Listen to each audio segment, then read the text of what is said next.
What's good, everybody? It is Least coming at you with Stromkarlen for yet another Apocalypse Showmatch. We're super psyched to bring you this one. We've got, on one hand, Samyang Fire's Rlentless versus Team Socialized Healthcare's Ollin from iRk. It's actually Operation Indecision. Operation Indecision's Ollin. Excuse me. My bad.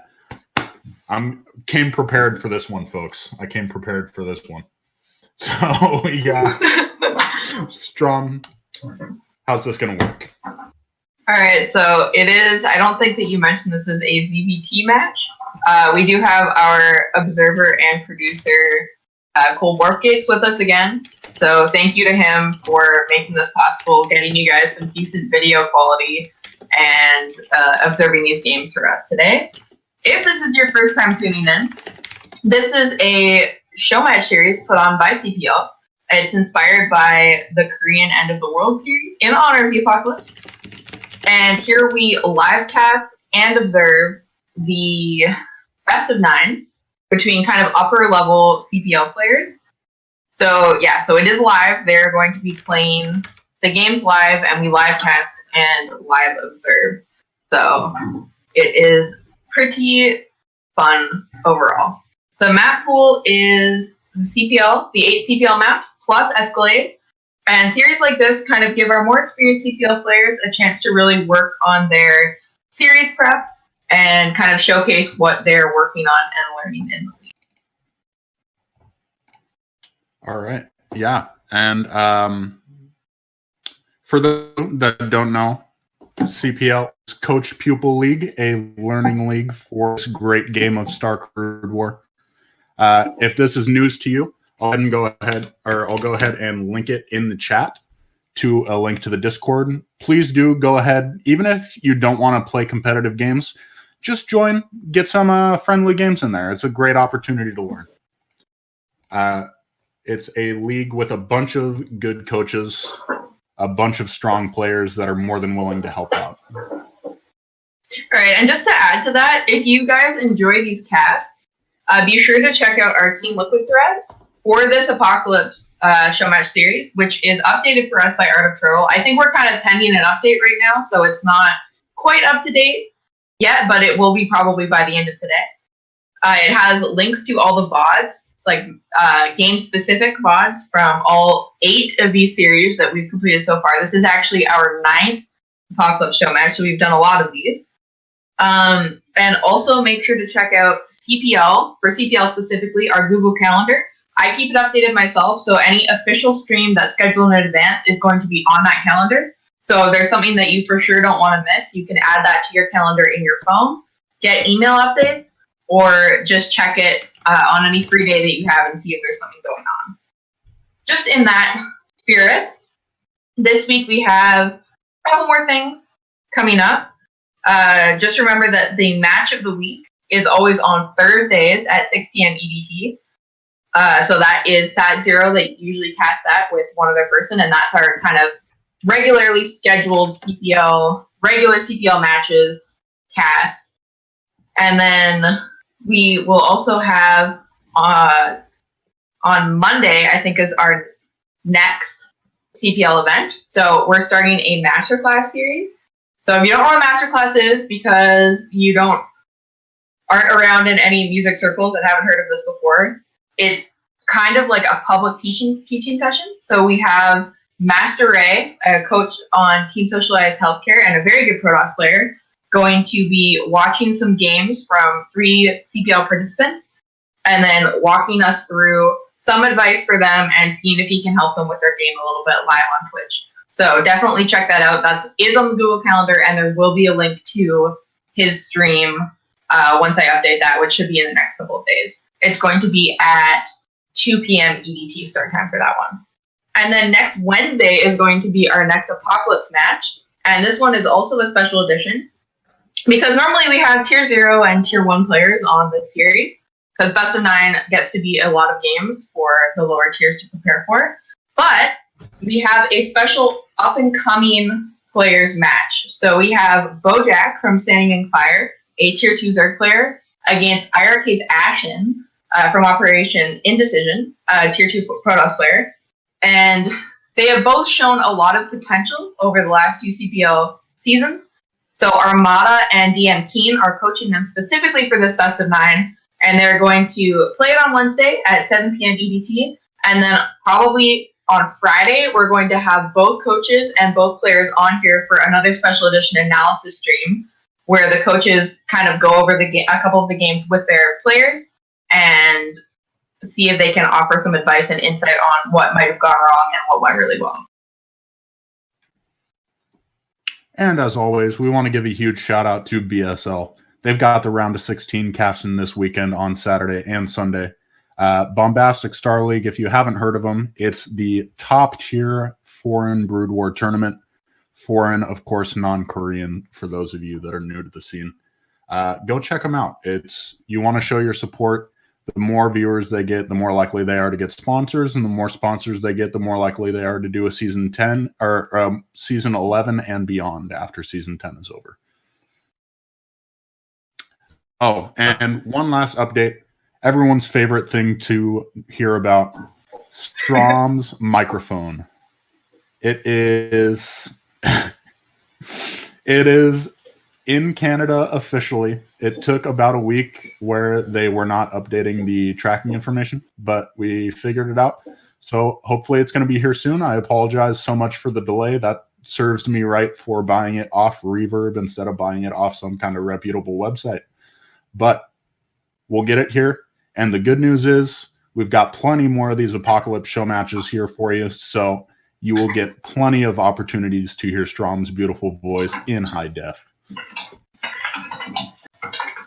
All right, and just like one more kind of update, we did have some feedback on our CPL server. I think it was this morning or last night about doing a pregame interview with our players. We actually are not able to bring that to you guys today because our players are kind of uncomfortable with it for this match, but we're hoping to bring it for the next one and to do that in future. So stay tuned for that. Not today. We're still going to have a winner's interview, but hopefully for next match, we will be able to have a pregame interview as well. And hopefully we'll have a mic by then. Yeah, fingers crossed, fingers crossed. And with all that said, I believe all of our players are ready to go in the game. So let's get right to it. All right, our first map today is going to be Clayfields. The Terran Dream, as they say. All right, and we do have our Terran player Rlentless, who has a clan tag that I didn't realize he played under, SF. Oh, I guess that's Saming Fire. I bet it stands for Saming Fire. So anyway, Saming Fire is Rlentless in the top right, and iRk-Ollin from Operation Indecision in the bottom left. All right, I'm pretty excited for this match. I'm hoping it's even. I'm not honestly, I kind of just put them together and hope, which is mostly what I do for these matches. I actually had somebody ask me the other day, there's been kind of some curiosity on how do I get to play a best of 9? And how do we choose who's going to play? The answer is I just panic and DM people and then try and match them up and hope that it's even match. So if you have a match you'd like to see, or if you would like to play in one of these matches, please let me know. I can probably make that work. But yeah, I'm basically just making it up on the fly here. There's no method at all to this madness. And if you think to yourself, hey, I want to play, I'm going to DM Least. I'm going to tell you right now, don't. Mom is the one that organizes it. I am just here because I have a Twitch stream and because, according to several sources, I am very charming. So, don't DM me. I'm not reliable enough for that. Yeah, if you think that I am unreliable, try Least. He is somehow worse. Somehow. I know it seems impossible. It seems impossible, but I'm pretty bad, but Least somehow is worse. Is essentially how this goes. That's why we pull in the viewers. We're just such a train wreck that people can't look away. Yeah, or they just mute us. Who knows? probably be us, honestly.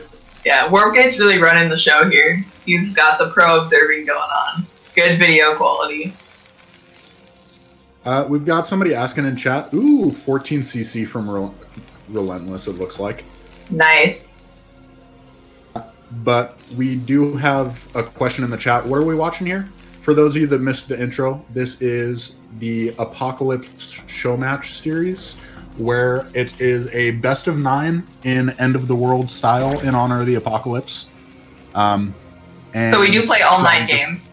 We play all 9 games regardless. And Strom just picks people at random and throws them together, is what we just learned. Yeah, it's a CPL based match, so I try and keep it to the tier 1 and tier 0 players. But yeah, it's just a show match. We are casting and observing live, so it's kind of fun. I really like casting live. I know a lot of people cast from replays, but I'm just like spoiled or something. I don't know. Yeah, I'm totally with you. There's just a whole different energy when it's casting live, I feel like. Yeah, I agree. Alright, so I guess we could talk about the game now. Maybe, yeah. So we did have a 12 hatch from Ollin, and we had 14cc from Rlentless, I think you said, right? Yeah. That's correct, yeah. So there's no way to punish this as Zerg, right? Like, by the time you can get things out, it's over. No.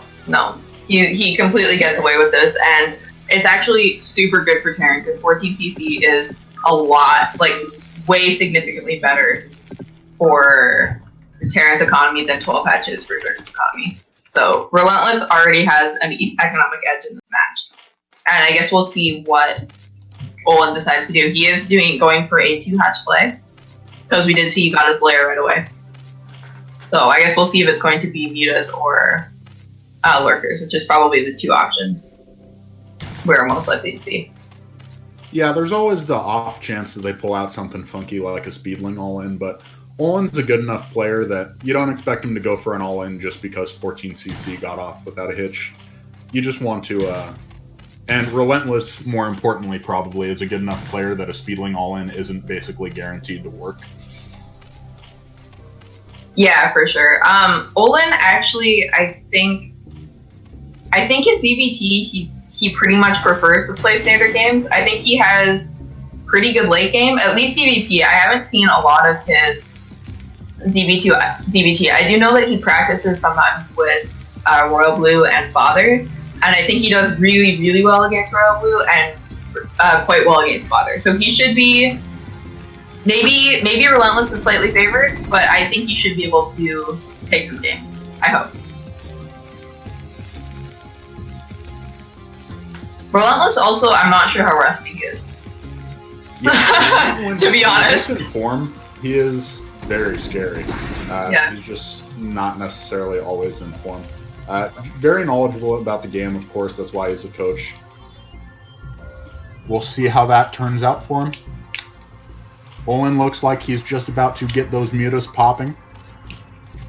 Well, or building. Anyways.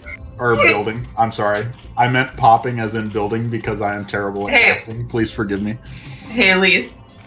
Yeah. Is Terran going for a 2-base push, or is Terran getting a 3rd base? Oh, I'm pretty sure he's going for a 3-base push, right? Right, yeah. Or Kappa. Okay, just wanted to make sure that you knew what was going on. You know? Yeah. You can never really just gotta make sure everything's going well. It wouldn't be a cast with Least and Strom without me messing up whether or not it's a 2-base or 3-base push. Yeah. Yeah, so is this 2-hatch muta or 3-hatch muta? See, I don't mess it up with Zerg. It's only with Terran. But he has a 3rd hatch. Oh, this is clearly 2.5 hatch. Obviously. Alright, so we did see... Yeah, I think we did see a did we see 2 Ranks Academy? Yeah, from Terran. Yeah. But looks like he's going to go up to 4 barracks really quickly. You can kind of get everything with 14cc and just be okay. It's like, not fair. But Ollin just going to come in here with a little bit of grass with his mutalist. Just trying to pick up some Medic Marine and keep Terran at home. Looks like the Muta Micro pretty good so far. Did manage to pick off, I think, a couple SCVs, a turret, and a couple Marines. So not lots of damage yet, but he is getting a third base behind this. And that third base on Clayfield's a close third. It may not be super easy to get a fourth, but the surface area of the base is really small, so it's pretty easy to hold that into later game. Yeah, Clayfield's actually seems like a decent map. As much as I joke about it being a Terran dream, that's really only in Philosopher's Terran. But the small areas where it's difficult to get us around actually seems pretty decent for lurkers. Is that true? Like, in general? Yeah, I don't know. I honestly haven't played a lot of CPT on this map. So I can't super speak to how good or bad it is for Zerg, but those, like, kind of, like I said, the small surface area bases tend to be easier to hold than, like, large surface area mains. I gotta say, on that note, I'm a little bit surprised that we're seeing bio from him. With how small the pathways are, it seems like mech would be a good choice. But Rlentless, yeah, but Rlentless is a bio player. He's an SK player. Yeah. I don't know if we might see him go bio on a couple of the maps, but I feel like if we mech on a couple of maps, but I feel like if we do, it's going to be the 2-player maps. And Ollin actually just, like, he cleaned up that attack with only Mutalisks. The Muta Micros actually look really quite good so far, to be honest. He's really doing well against the bio, and you can see, guys, like, they're both moving really fast right now. So definitely, I don't know, it seems like a pretty even match so far. I guess we'll see how it goes. I think Rlentless is macroing really quite well. As I was talking about the Muta Micro, it starts to go wrong, but, you know, rip. Yeah, the classic. Strom just gets a little bit cocky, starts to think that she gets most of the stuff right, and then boom, Muta Micro guess. Not gonna happen. But doesn't really matter. Lurkers are coming out. He bought himself plenty of time, so he's gonna be able to adopt a defensive posture here, even if he loses all his mutas right now. Yeah, and we do see he is going to go into Hive right away. That is already started. And he did manage to clear up a decent amount of units that are on the map. Oh, he's going to lose that lurker for free, so that's not a super good look. But does have lurkers at the top of the ramp. And Rlentless tries to walk up and loses a bunch of units. So, you know, Marines are free, but still, nice trade for Ollin. Marines are free, says the Zerg player that has Zerglings. Nothing's free in CBT. Nothing's free. Hashtag nothing's free in CBT. Oh, looks like those are... Oh. I was gonna say, it looks like we have full position lurkers, but I guess they're just walking across the map to kind of do a weird little... just make it harder for Rlentless to get out until he's got a vessel for vision. Yeah, we'll have to spend scans. Rlentless with only one starport, which is kind of interesting. It's a little bit more modern to get 2 starports and just pump out vessels as fast as possible, especially off this 2 racks into 4 racks play. But, I mean... He went into 4 racks really quickly, though. Right. So he was actually pumping a lot of bio. So usually if you go, like, 2 racks and then tech, and then you can get the 4 racks later, but with that kind of build, you can't be on the map like he's been seen on the map. So he elected to get the barracks a little bit quicker, kind of before he teched up, and then that way it allowed him to be on the map a little bit more, have a little bit more map presence, instead of kind of being a little bit more contained at home and scared when he's on the map. Yeah, that makes sense.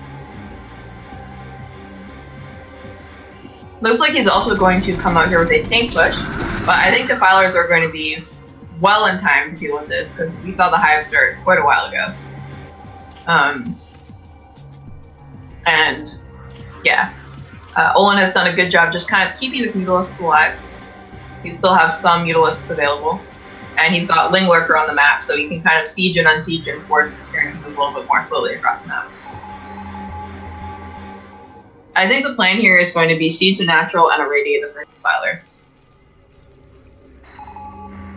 That makes a lot of sense. Especially, it's almost, correct if I'm wrong, but like it feels to me like the first defiler is almost like the first Corsair in PvZ, where if you lose it, it's just absolutely, it hurts so much more than the other unit. I mean, yes, but you kind of expect to lose it. Right. Eventually. Like, it just gets irradiated. Like, stuff just gets irradiated. Irradiate, man. You definitely need to get a spell off of it when it gets irradiated. Otherwise, you can be in trouble. Right, that makes sense. So, Ollin doing a pretty good job delaying this push. He's getting lurkers in the way of everything on this high ground here. Going to pick a little bit of a fight here, but a lot of Marines and a few siege tanks, I think, will be able to take care of this. Yeah, just kind of pushing it back with the Lings. Kind of moving the Lings forward and forcing the bio to target that and slow down the siege tanks. Yeah, Ollin's got a lot of lurkers here. Rlentless just waiting for scans. Oh man, just running the bio right up into those lurkers and losing everything. He basically only has tanks left, and I think Ollin actually has a couple mutas left, so you might even just be able to pick those off of mutas if he doesn't just go into defilers.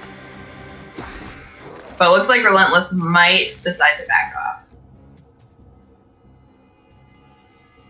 Gonna try and maybe go home with those tanks. Say, alright, I'm gonna take a third. Now it's Zerg's problem to try and get a fourth.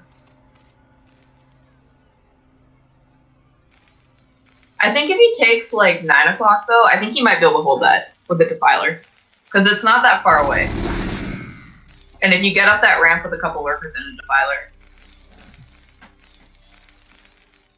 Right, yeah. It feels like a good option to me, yeah. Man, ZVT is so multitask intensive, and you can see both of these extremely good players struggling to keep their money down. Just so much to do all the time. Yeah, I mean, Ollin, of course, I think in this stage of the game, like, the idea is to build only as many units as Terran makes you build. Right. And then, oh, this base is pretty undefended, though. I hope he has some lurkers around somewhere. Because I don't think he really has vision. Alright, I think he knows the Bioforce is here now, and he does have his Mutalisks ready. Oh man, it does lose those Scourge. Alright, Rlentless coming in. Okay, but Darkstorm here. Does manage to get the Irradiate on the Defiler. But Ollin actually with a really nice Defiler marker was going to manage to get 2 Darkstorms down on the high ground. And kind of using those mutas to soak some shots from the Marine Medic and keep him alive in that situation. Alright, another Darkstorm goes down. But yeah, actually, I was saying about the bank, like, the more, you only want to spend the amount of gas that Terran makes you spend. So if you have any gas left over, you can just put that straight into ult. That makes a ton of sense, yeah, because that is what you're ultimately trying to do, is get a big Ultra Force and take map control back. He is taking a 4th base at another one of these, like you were saying, small surface area bases that it's easy to cover both the front and the back with lurkers. We'll see.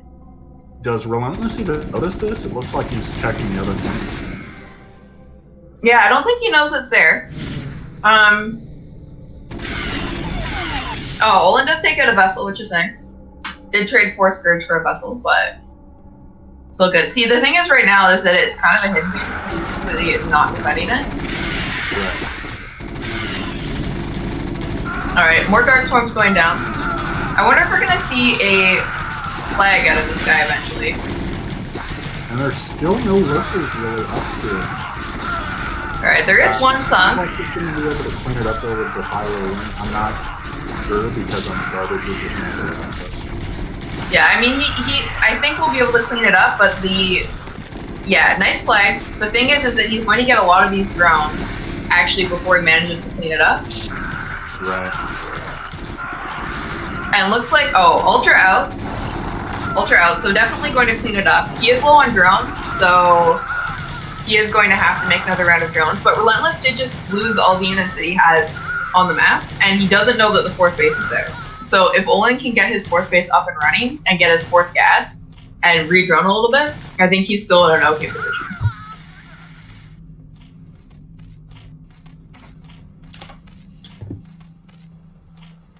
Alright, yeah, we do have a Nidus coming down. That Nidus is probably going to go to 4th base. And we do have Ultra, Ling, Lurker on the map. I'm not sure if he has Defilers too. Do you see Iridia's going down on Lurkers and Ultras and the Defilers? So. Would you say, like, this is a genuine question and I just have no idea. Do you think it's more important to irradiate the Ultralisks because they're super strong, or Lurkers because they'll actually die from one irradiate? I think it's good to irradiate Ultralisks when you're not fighting Ultra. Right. When you're fighting Ultralisks, it's not as good. Then you just take a bunch of damage yourself from the irradiates. Yeah, I think it's actually most important to irradiate the Defiler. Right. Yeah. Oh, nice Plague. I don't think we caught it on camera, but nice Plague from Ollin. Yeah, see, he's irradiating the Ultra when he doesn't have to fight the Ultra. So that's good for Terran. But like if you're irradiating the Ultra and it walks into like Plague Marines, it's not good for you. Because then you're just doing damage to your own unit. Right.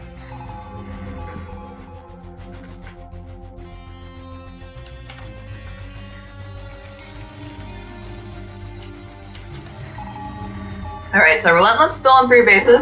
Looks like Ollin is going to manage to keep his 4th for now.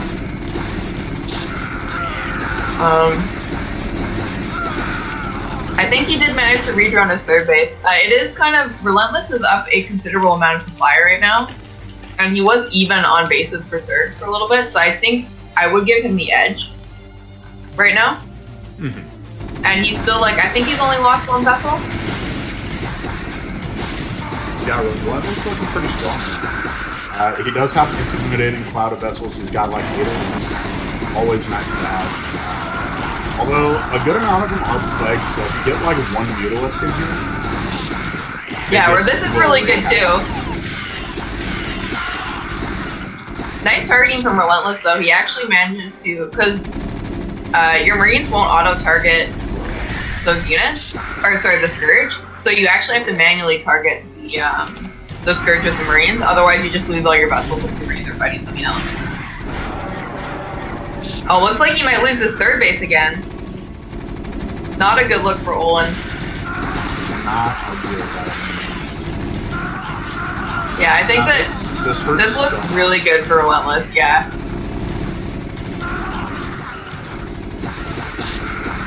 Yeah, like you said, even if he cleans it up, it's the same story as last time. He's just going to lose every single drill in there. We got 1 Dark Swarm before the Defiler goes down. We've got a couple Ultras coming. Yeah, and he does lose the gas, which is really important, because anytime lost mining gas means less Ultralisks.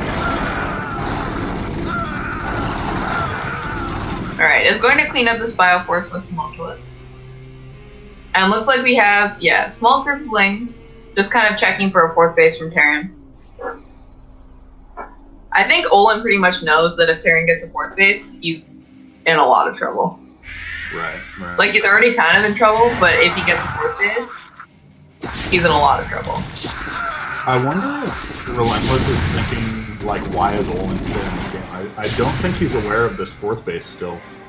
So, you gotta wonder, like, if it was 3 base to 3 base for this long, as a Terran player, I'd almost be tilted. I'd be like, dude, just leave. I thought he saw the 4th base. But I guess he hasn't pressured it very much, so maybe he doesn't know.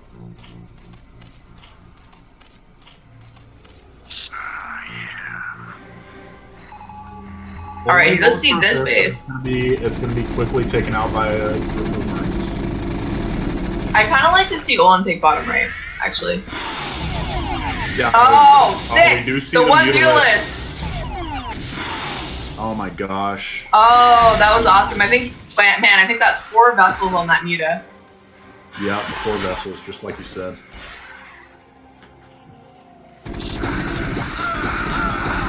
Alright, it's gonna need to get some units around here to deal with this Marine Medic Force. I'm not sure what the upgrades are for Zerg and Terran right now.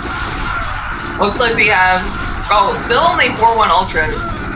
So that's kind of like, yeah, we have 2-3 Marines and 4-1 Ultras. So the Marines are actually doing really well against the Ultras right now. They're not that scary.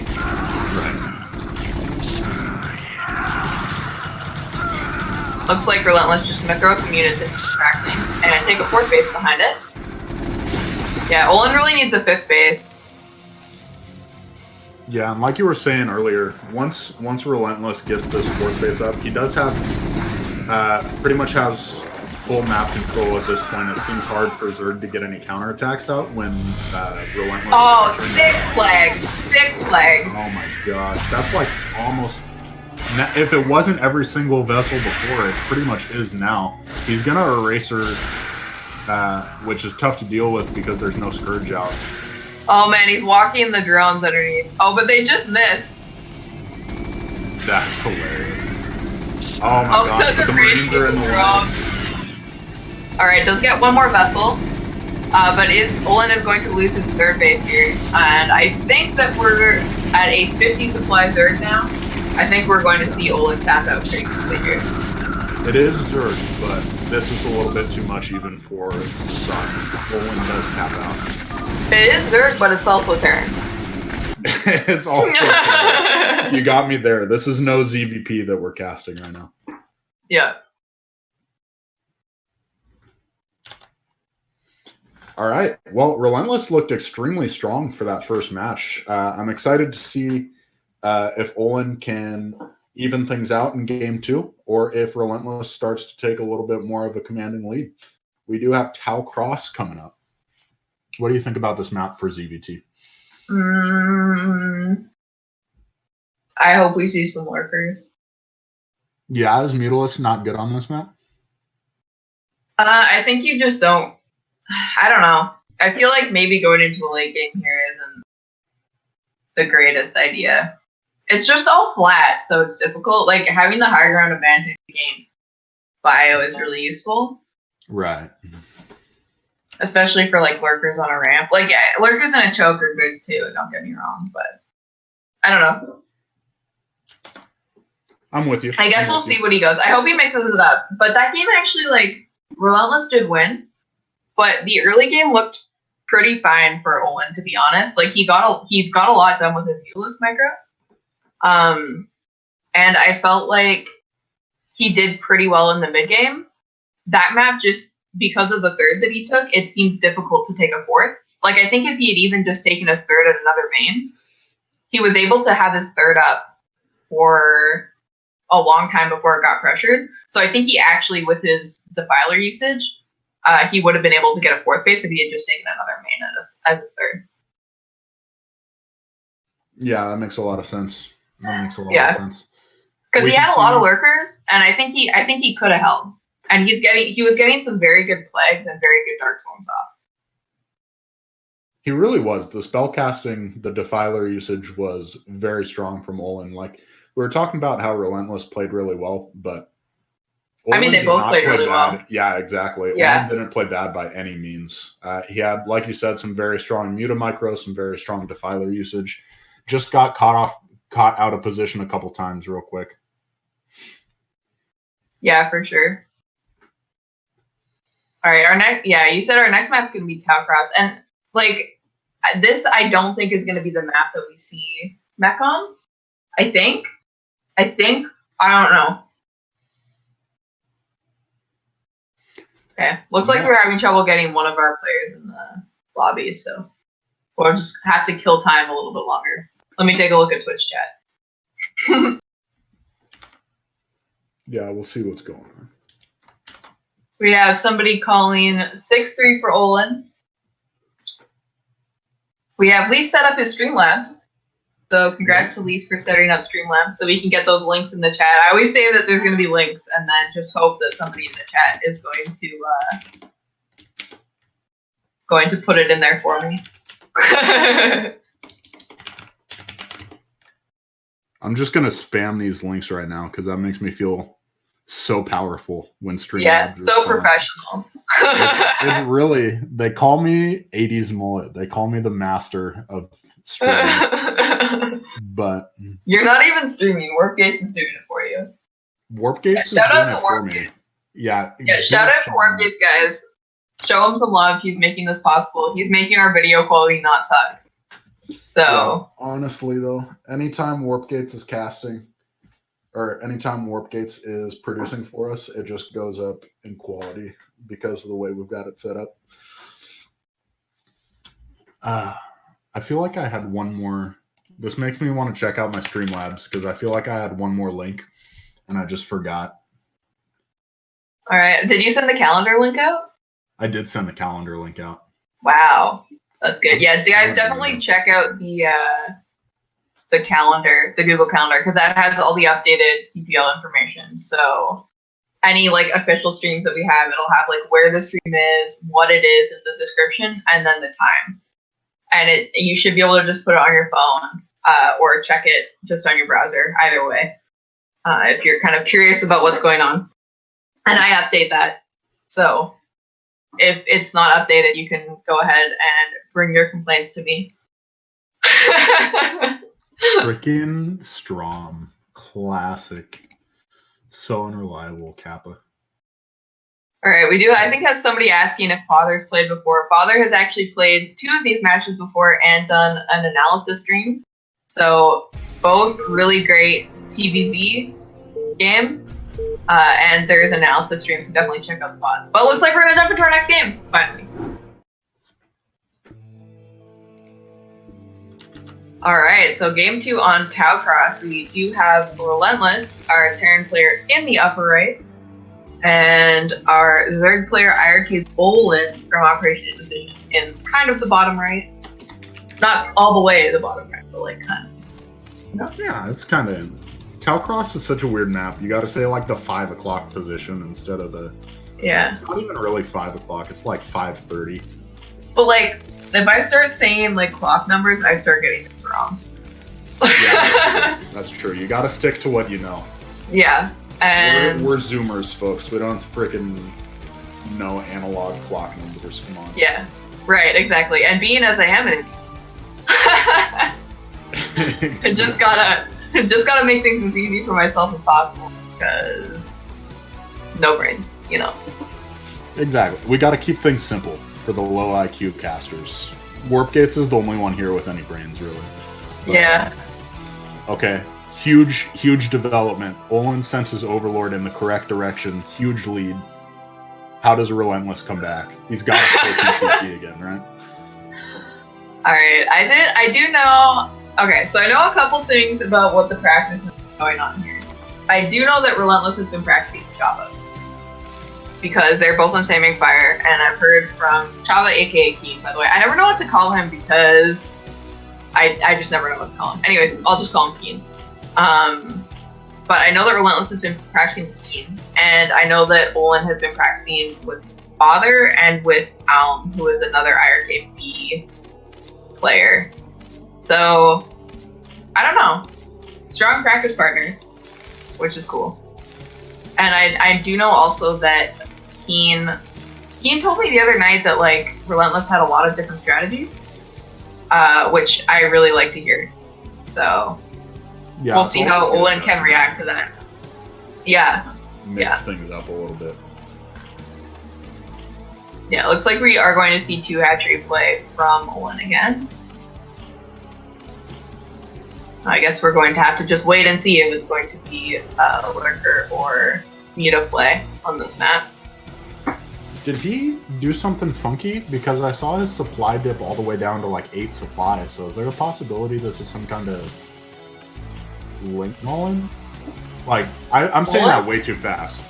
But like, don't you usually... Yeah, Ollin.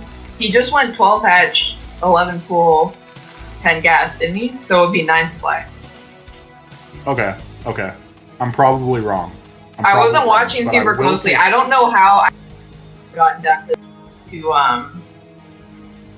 8 supply, unless he went 11 hatch, and I'm pretty sure he went 12 hatch, because why would you 11 hatch in UT? Yeah, it just doesn't make sense in this matchup. So that's fair. I'm probably wrong. If he does Ling All-In though, I'm just gonna throw out there, called that shit right now.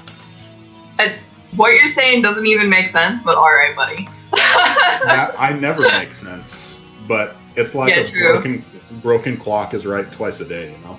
You gotta take credit for it when you can.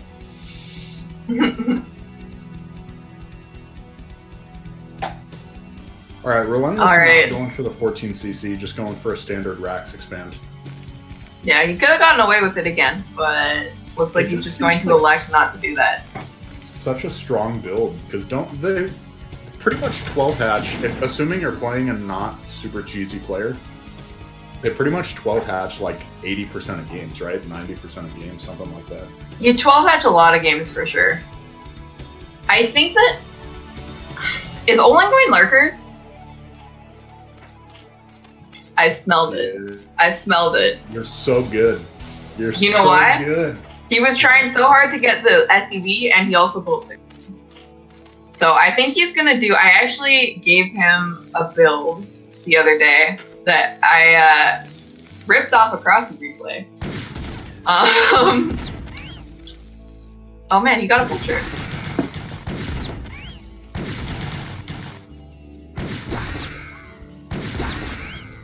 Okay, it's going to get some...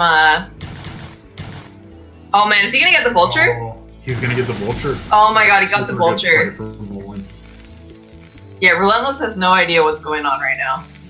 I like his SimCity, but he needs two bunkers against this. Like, it's good that he has one, but he does need 2 bunkers. This is like a weird thing. I think he went like... Did you see if he went full gas? I actually wasn't watching him, but I think he's going like Rax expand into like a weird version of 1-on-1. Because he got an expansion. Yeah. Yeah. Yeah, this is definitely a very weird build. I wasn't paying attention either, but super weird play. Thankfully for Ollin, he picked off the vulture, the first vulture, so it's going to be a lot harder to get scouting information for Rlentless. And 1-1-1, like, such a fragile build anyways, going for this 2-hatch lurker aggression is going to be really difficult unless Rlentless can sniff it out.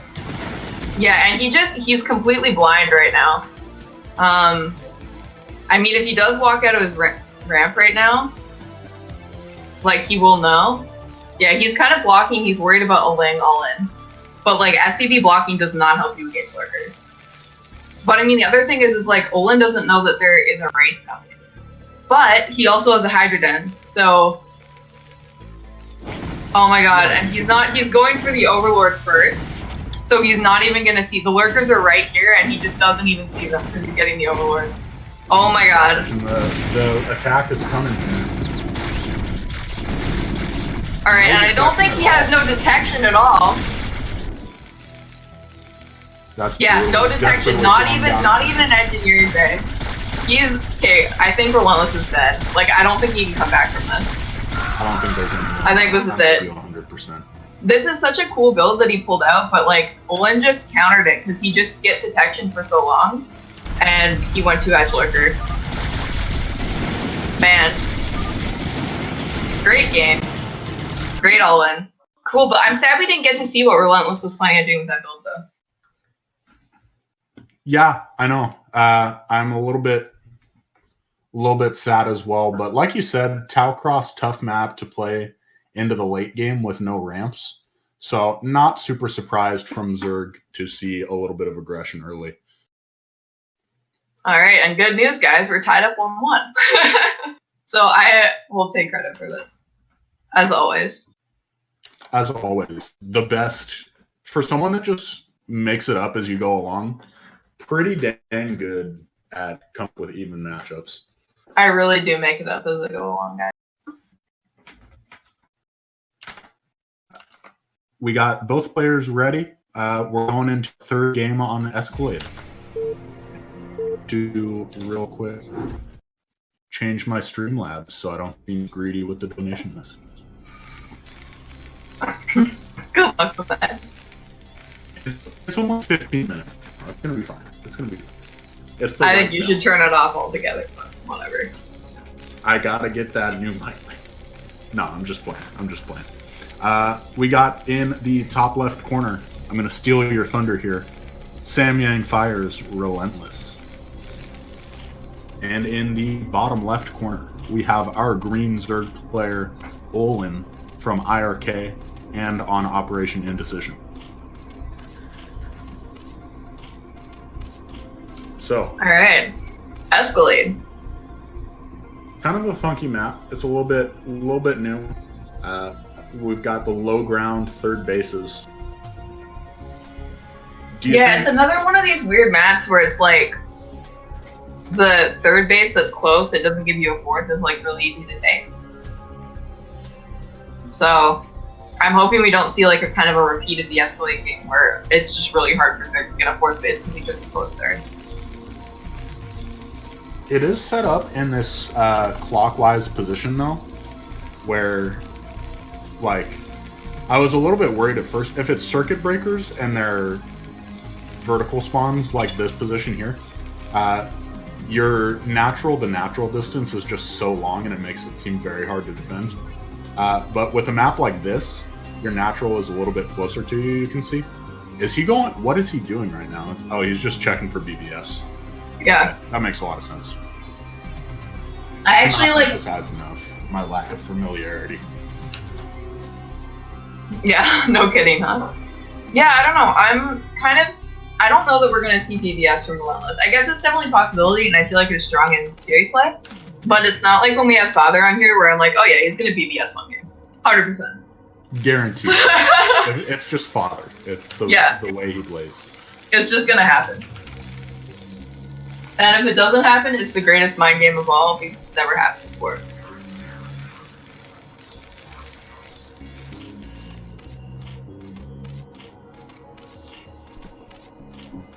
Alright. We did have another 12 patch from Ollin. I think Warpcase is worried that the gas mining is messed up, but I actually don't think it is in that position. I think it actually just corrects the drone mining. Yeah, it seems like it's just far enough to the left. But it looks like he's going for 3-hatch play unless I'm incorrect. Which is... Oh yeah, he didn't... Never mind, he actually... He delayed his extractor. Well, it looks like it's actually going to be kind of a 2.5 hatch. Because he does get the extractor before the third hatchery, but he gets the third hatchery right away, so... Oh, okay. I would say this, like, especially because he didn't get the gas right away, I would consider this 3-hatch play. Because he got the gas at, like, 2. I think the reason that it was late, like the third hatch was late, was actually because he sent the drone scout out so early. So he just had a little bit less economy. Alright, we're just gonna kill the SCV. With drones. That's actually such a good game. I feel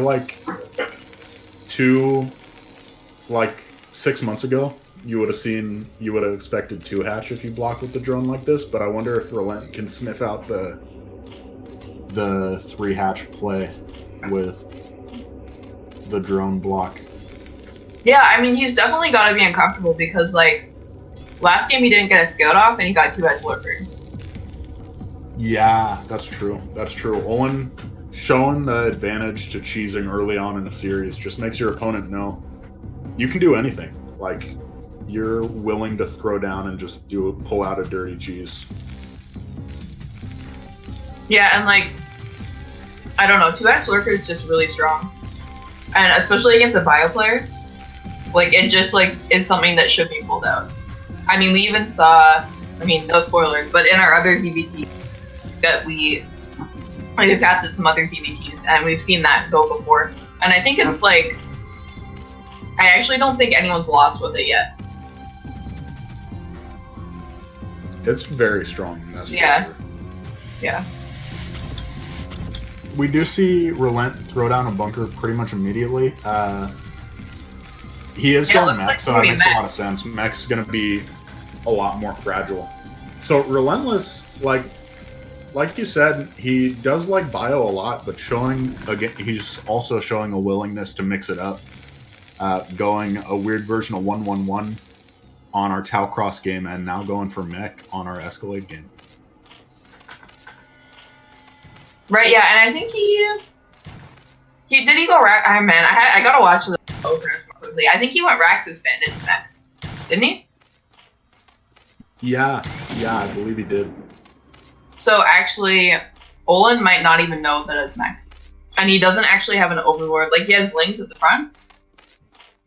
Oh, actually, this is a lot of speed lanes that he's built. Oh, I guess it's because it's 3. Never mind, I'm done. But the nice thing about this, actually, that he's going back, is that, okay, now Ollin knows, and for 2, he doesn't have him contained, and he's going 3-edge Muta. And in my opinion, 3-edge Muta is actually, like, pretty good against mech. Alright, does pick off 1 Vulture. Just kind of running around with some speed lanes. Yeah, nice micro picking off the Vulture, but Vulture is going to be very difficult to... Oh man, that sunken is so late. So late. If those Vultures get in, he's like... Yeah, this is like... Really oh, he didn't have drones on the ramp. This is so bad for Ollin. He's going to get so many drones with these Vultures. But the mutas are coming. They're already built, so he is going to be able to clean this up and get his drone transfer. I think he lost like 3 drones or 4 drones, 5 drones maybe. Wow, he just built so many Vultures. I hope he's ready for mutas. Oh man, he doesn't have any turrets. Oh my They're only just starting, and he doesn't have any Goliaths at all because he's only been building Vultures. Yeah, he's continuing to build Vultures as well, which made it really rough for him as he's able to come and pick off the one remaining turret. Alright, yeah. Basically lost the main. I don't think that 1 Goliath can stop these Mutalisks. I imagine Ollin is going to get a +1 carapace upgrade on the Mutalisks. Are those Marines attacking the factory?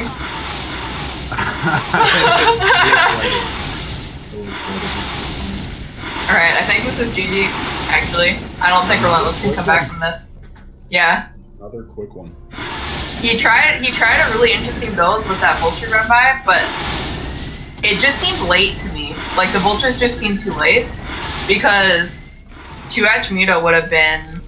Like, if it had been 2-hatch play, the Mutas would have been even sooner. Yeah, alright, Rlentless is going to tap out. So we do have a 2-1 lead now for our Zerg player, iRk-Ollin, from Operation Decision. Tier 0 player here. And with that, I believe we are going to go into a quick break.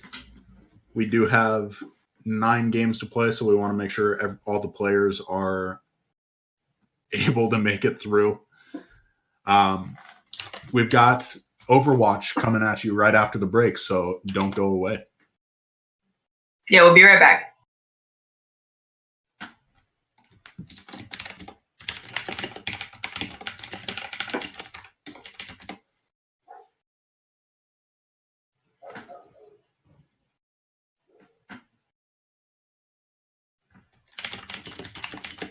I'm not sure. Like, counterattacks just seem like a really strong way to beat Terran players. Is just don't engage the front of their army. I remember watching a shuttle replay. We see Snipe taking out the third. I remember watching a shuttle replay where the game went on 30 minutes, and he engaged the main Terran army like once or twice, and it just blew my mind. I was like, how is Terran supposed to do this if you just can't force an engage? Right, we do see that Thrive is choosing to kind of split his units here. He has some units kind of sieging bottom left to kind of try and take out the seat. He needs to lift that command center. Is he just going to lose it? I think he's going to lose it. He's going to lose it, yeah. That's oh man, not ideal. Super sad. Looks like Snipe is going to lose this base, but he is getting... is he going to lose his natural as well? Oh my god. That's game. That push was looking so strong, but the counterattack just is wrecking him. Oh, like, I don't know how... Man. Yeah, Snipe's late game army movement has just been superb. Yeah, it's been really good.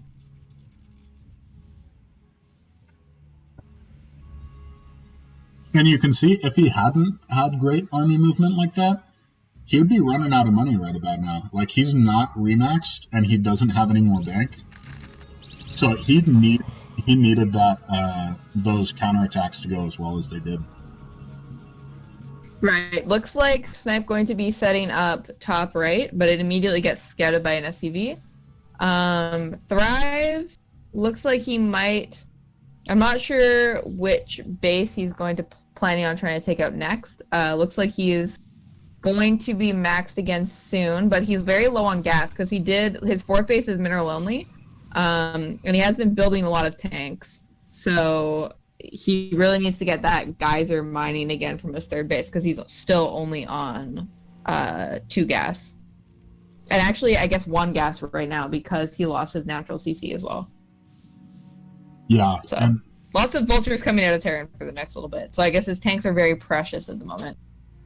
Exactly. And the thing with vultures is, while they can be cost efficient in small engagements with dragoons, it's very hard when you have like 24 vultures versus 12 dragoons to try and get them to trade efficiently. Oh. All right, we are seeing a stasis come down, but 2 stasis actually.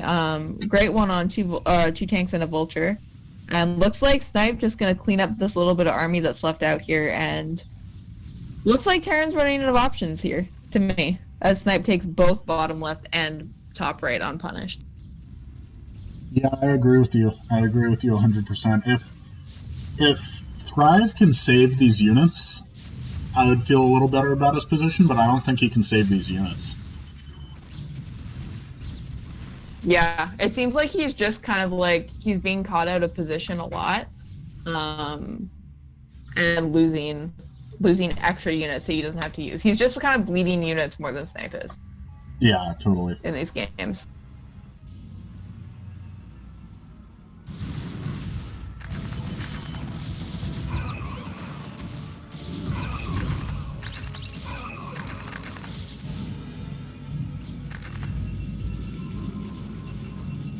Oh my gosh. Both sides surprisingly low eco for this late in the game. Generally, I mean, obviously, Thrive had 2 of his bases taken out, but I'm a little bit surprised to see Snipe be this low eco with not really taking much. He did lose. Well, he did lose his 4th. Oh, right, he did lose his 4th. Yeah. And he looks like he doesn't have it set up again yet. We do have some vultures kind of getting in the 5th base, being a little bit annoying. Looks like another little push from Terran going to come out to bottom left. While Thrive kind of takes a sneaky little 5th base above his 3rd. The 3 o'clock location. That is a lot of vultures. We're starting to see... Well, he wasn't mining gas. Yeah, we're starting to see exactly what you were talking about, where he just didn't have any gas, so he made a crap load of vultures. Yeah, he just didn't have the... He didn't have the gas there for a while because he lost 2 of the command centers that had gas. Oh my god. So close to having the sickest mind drag of all time. He legit was about to lose like an entire control group of vultures to 1 mine. And he's going Archons. Just has too much gas, not enough minerals. So, even though Archons are not very good in this matchup, because everything does full damage to them, and they're all shields, he really just is kind of out of options, or was out of options at the time he made them. Oh, recall. Possibly. Or maybe it's just a scouting arbiter, you never know. You never know. He just spent the money on the arbiter, so it would scout it out.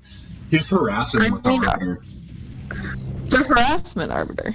It is a harassment. Look at this. If he put all those SEVs on hold position, theoretically, eventually, the arbiter would take out every single one of them.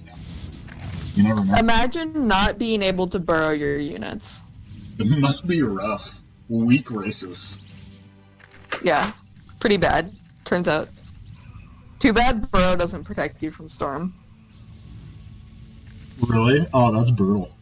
That kind of makes no sense. What the heck? Storm should be an above-ground thing. Then you would never be able to storm lurkers. Oh, true. That would be rough. Okay, that makes sense. I'm pretty sure it affects just regular burrowed units. Yeah. I mean, maybe it doesn't and I'm wrong, but I'm pretty sure we would see people burrowing drones when they get, Right. Burrow would just become so much more strong Storm if they draft. did that. Yeah.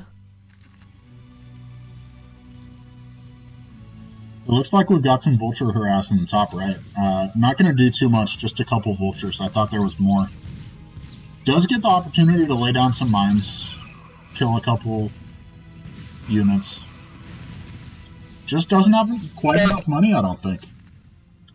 Yeah, I was gonna say when truth be told here, we have a maxed out Protoss player with most of the bases on the map, and a Terran still sitting on 3 gases, kind of unable to get a 4th gas, and mining out rapidly. So I'm not feeling too good about his position in this game anymore. You know, in retrospect, I'd like to have seen Terran make like at least one dropship and take one of these island bases. Because it seems like if you're just going to treat this map like Fighting Spirit, it becomes very difficult for you to take a 4th base that has gas. Right. Like, you can take the mineral only 4th base, but that's just not nearly as useful. I mean, he could have. Sounds good. All right, we're back, folks. Thank you for your patience. We've got a great series for you so far between iRk-Ollin and Rlentless from Samyang Fire. It's 2-1 so far for Ollin, and our next map is going to be on Overwatch. Strom, you like this map a lot for ZVT. I do. Can you tell us a little bit about why? Well, I guess there's a couple reasons why I think it's a good map for CBT, but I will let you know after we announce players. So this is our game 4. We do have Rlentless, our Terran player, in the top left, and our Zerg player, iRk-Ollin, in the bottom right. Okay, so Overwatch. So there's a couple reasons why I think it's pretty good ZVT. One of them is that it's a pretty long rush distance, and there's a lot of high ground and low ground and ridges in the middle of the map. So it's very good for moving like mutaling lurker around. If you're good at that, you can like get your lurkers up on your ramp and kind of like corral the Marines with your mutaling. So I think that makes it really good. And then the other thing that I think is really great about it is that the 3rd and the 4th base location, like I was kind of talking about on playfields, have small surface areas, and they both have gas. So you can actually defend them pretty easily with just like a couple lurkers. And they also, the pathing isn't as difficult as a map like Clayfields or Escalade.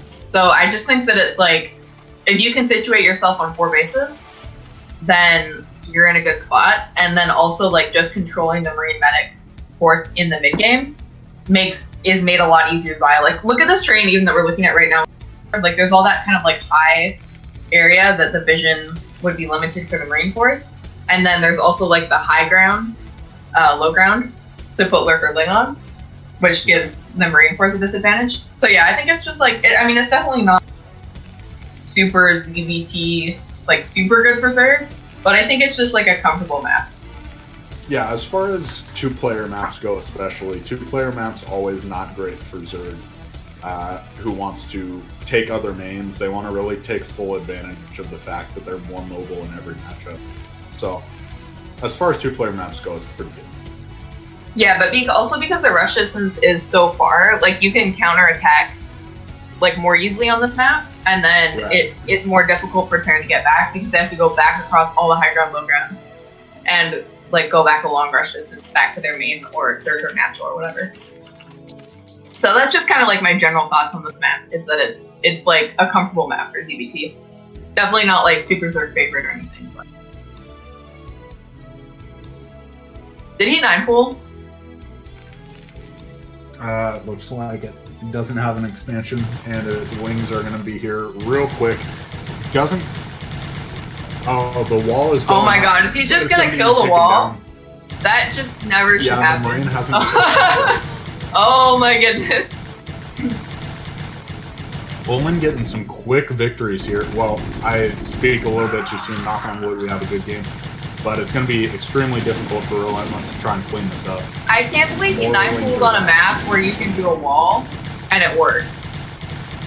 That is the only thing that would have been crazier is if he lifted up the barracks and then immediately landed the barracks and landed on the Zerglings and pushed them out, you know? Alright, looks like Rlentless is going to try and throw down a factory in his main, but I think this is just like a pipe dream. I actually just think he dives the Lings here.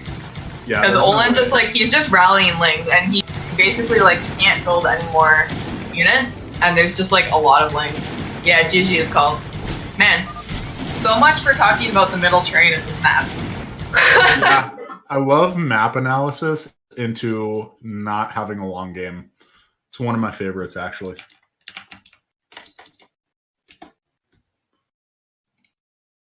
All right. Did you say we? Yeah, I think we have like a couple more people here than we did before we went on break. So just for anybody who's new, this is a show match series put on by CPL. It is End of the World style, so the Korean End of the World series in honor of the Apocalypse. And today we have a ZVT here for you guys between iRk-Ollin and Samyang Fire Rlentless. Ollin being from Operation Indecision as far as the CPL team goes. And we're just going to hop into Game 5 right away here. And it's going to be on Match Point. For it. It's going to be on Match Point. Match Point's such an interesting map. There's so few bases, but there's so much interesting terrain in the middle. It feels like the rush distance is fairly, I don't know. It seems like the rush distance and the push distance are two different things on this map, because when you're just rushing, you're going 9-pool or something like that, you can go through this middle ground. But when you're actually pushing, you kind of have to go on the high ground. Ooh, Ollin does pause. Interesting. Trying to figure something out real quick. Alright, maybe he just had an issue with his mouse or something. Not gonna have to go to a break though. Always good. Always good. Yeah. I wonder what we're gonna see from Rlentless on this map. I keep seeing him trying to mix up his builds. And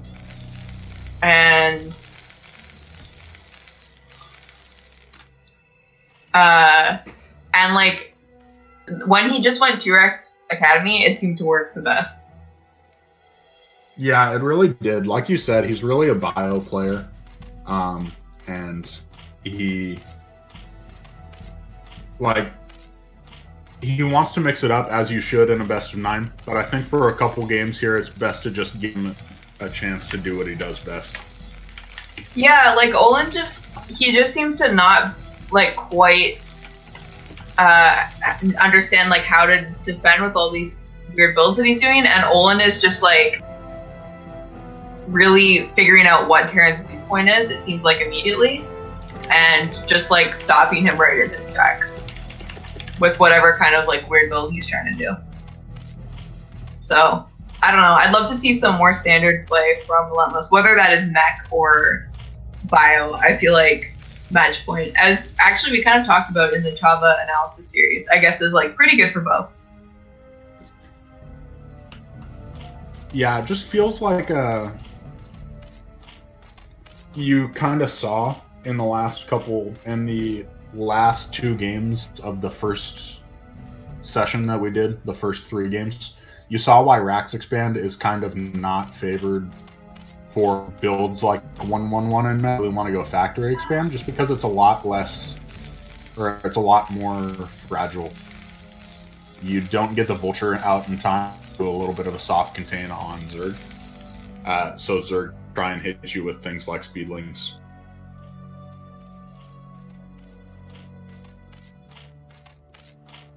Alright, looks like we are going to have 2 hatchery play coming out of Ollin.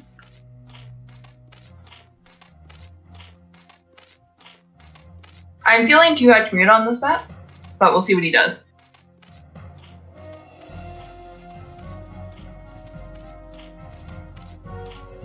And it looks like Rlentless just gonna go ahead and do that Rax expand. We'll see, because I guess none of his mech builds have been off of a gas expand, so they've all been like slow vulture. type thing. Right. So I guess we don't know if he's gonna like take his gas and go into a factory or not. Is going to scout the 2-hatch, but like we saw earlier, Ollin not a mixing 2-hatch lurker, so he's really going to want to keep this SEV alive. For all real, I mean, he hasn't made nearly as many Zerglings this game, so it kind of points to a more standard 2-hatch Muta game. Yeah, I think But it's you can going to never be be 2-hatch too sure. Muta. I mean, you can't. The thing with 2-hatch lurker is that it really does rely on surprise. Like, if Terran knows it's coming, he can just build like a forward turret and 2 bunkers. So, I mean, sometimes you can do like a follow-up into 2 bases of Filer that can be really strong, but it's just in general a lot stronger if Terran doesn't scout it. So I do think that Ollin is going to be going 2-hatch Muta here, but we do see that he doesn't have any vision of Terran's natural. And Rlentless moved a Bioforce out on the map, and then now moved it back. I guess when he lost his SCD. So, second gas coming down for Ollin, and I think he put down the Spire in Mania. So it looks like Relent is going to go for 2 Raxacad, stick with what he's got, or stick with what he knows best. This just seems like about as standard of a matchup as you can get in 2020 of our Lord ZBT. 2020? 2020? Yeah, it's 2020, Yeah. isn't it? Yeah, it's 2020. Good job. Yeah, thank you. You're You welcome. got me for a second there. I was like, am I actually wrong on what year it is? No, you just like cut out a little bit and I wasn't sure then, to be honest. Oh, yeah, I said 2020. Alright. Well, the SCV is going to get back in the main and confirm that it is 2-hatch Muta. But we do have speed lanes out, so they should be able to get rid of this SCV pretty quickly. But nice not to have to wait a scan to find that out.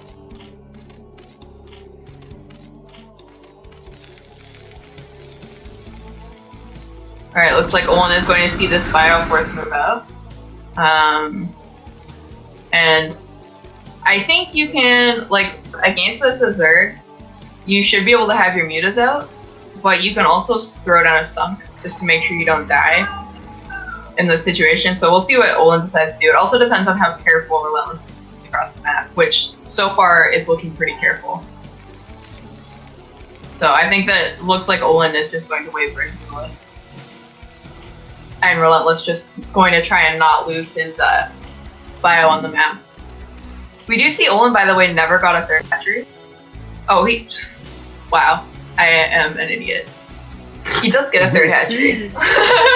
Okay, me. Okay, me. This I'm is picking up definitely on going to be leads. 2-base play from Ollin. Yeah. It just rubs off on people, don't doubt it. Yeah. Man, it's hard to see on the mini-map, okay? I was looking at top left, but no. You really hear a rule for this series that it has to be red versus blue. Like, honestly. No, I honestly like the colors. Like, yellow and green are pretty different. But I also have good color vision, so. It's just that the mini-map is really dark. But you know what, I'm casting off my computer, so I can't even complain that I'm casting on my phone. The fact that you've casted on your phone for The majority of these I've casted on my phone. It's been like the last 2 or 3 that I've done on the computer. pretty hilarious. Hashtag laptop for strong jokes. No, I have a laptop. I'm good. Alright, we do see Rlentless going to put out some turrets. Ollin is just kind of looking to see if he can get some damage on some SCVs here. But Rlentless not underbuilding turrets at all. So looks like he isn't going to manage to get very much damage done. And just maybe going to work on getting his 3rd base up and keeping Terran at home with his mutas. Yeah, 3rd gas. And it looks like we're going straight into Hive. And I think that was a lurker den. Our observer didn't click on it, but I think it's going to be a lurker. Oh, Evo Chamber. Interesting. I wonder if this is... Well, I don't know. It was too... I wonder if this is like going to be like a crazy Zerg build. Because he hasn't got his lurkers. Or maybe he'll get his lurkers later. I don't know. Really interesting to see him go for crazy. With the double port, Crazy Zerg skips Defilers as well, right? Yeah. It just goes, it skips lurker and defiler. So you get quick +1 carapace, and then you can go laying Muta.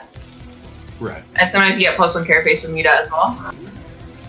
I don't play 2-hatch Muta very often, so I don't know exactly how it works off of 2-hatch Muta. But it does kind of just go straight into Ultralist. And it can be kind of like a good... Yeah, I mean, that definitely is what it looks like, because he's got no Lurker Den and he's got 2 Evo Chambers. Yeah. We're going straight into Ultras. That's a baller play. We'll see and he if actually... it works out for him. Rlentless pushing out on the map now. Yeah, he's gonna need a lot more sunks than he has to not die here. So we'll see if Ollin manages to slow him down a lot. He does, I think, see this now. So he will be able to kind of stall. But he is going to need more sunks at his third base. Oh, I guess it is a nice choke.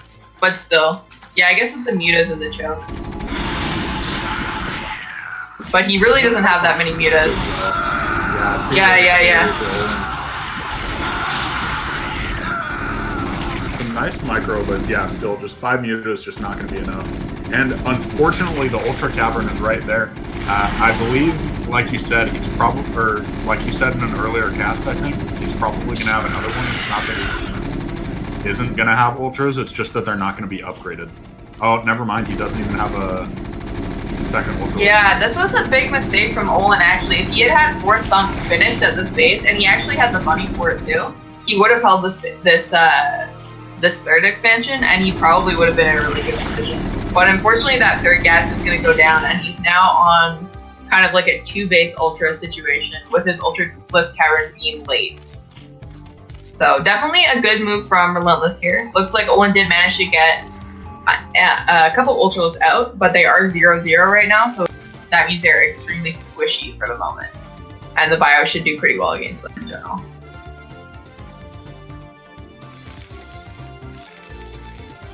So I think versus Crazy Zerg, the idea is that you actually want to stay on 2 bases this turn, and just kind of like tech up and make sure you get your upgrades really quickly. To fight the Ultraling.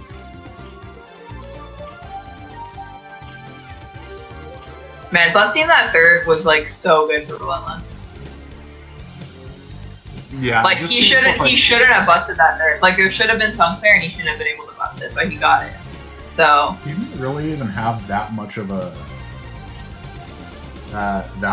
force, did he? I mean, he had a couple control groups of Marines, but this late in the game, you definitely wouldn't expect to bust something.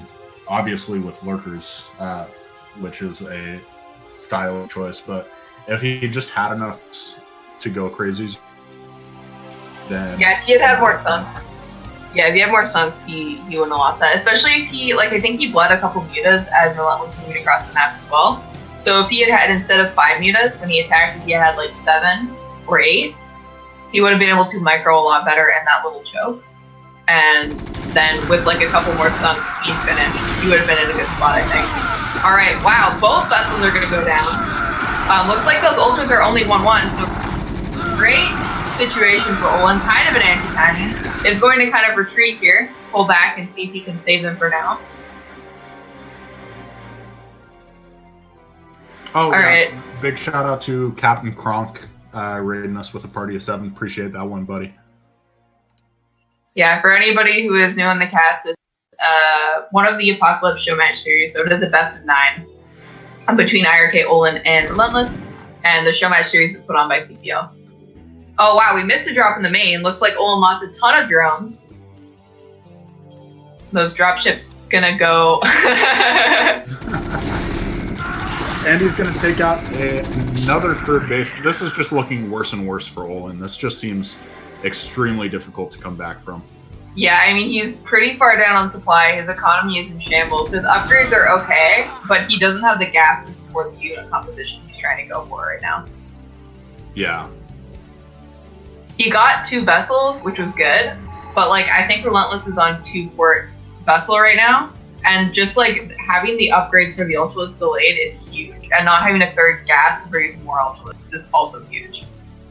So I think what he's going to go for here is a counterattack. I hope.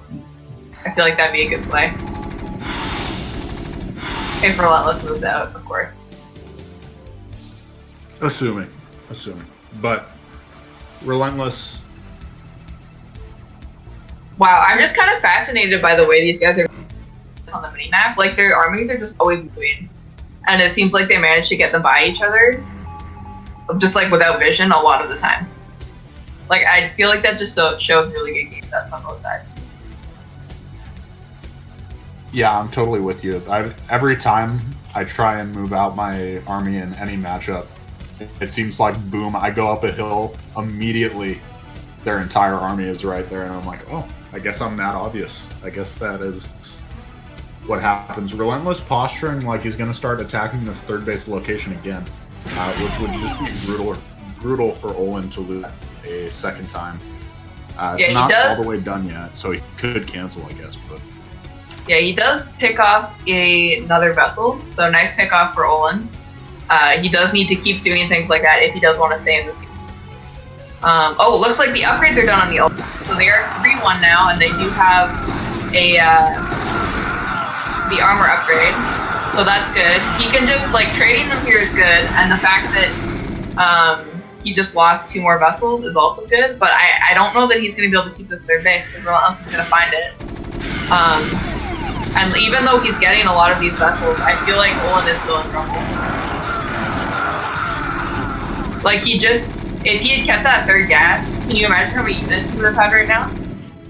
And like, even just like if he hadn't lost all the drones in the main, just like how many more lings he could have built. Because if he had cracklings with those Ultras, that would have been super strong. yeah, Ultras by themselves are obviously really scary, but they're not nearly as scary as when you've got cracklings dealing that extra DPS every second.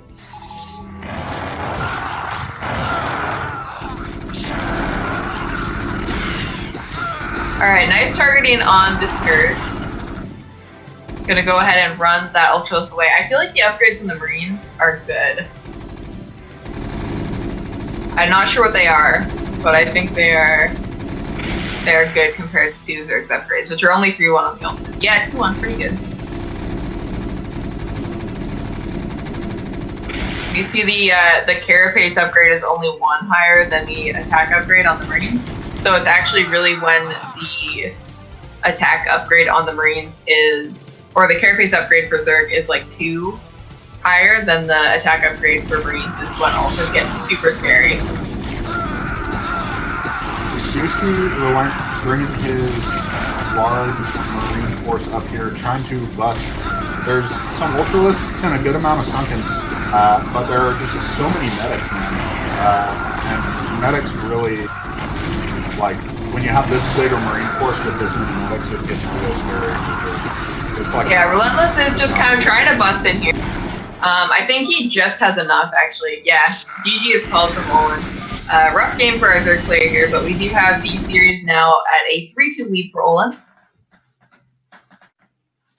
So getting some back and forth games in here. It seems like if Rlentless plays Bio and just goes for a standard macro game, he might be a little bit favored here.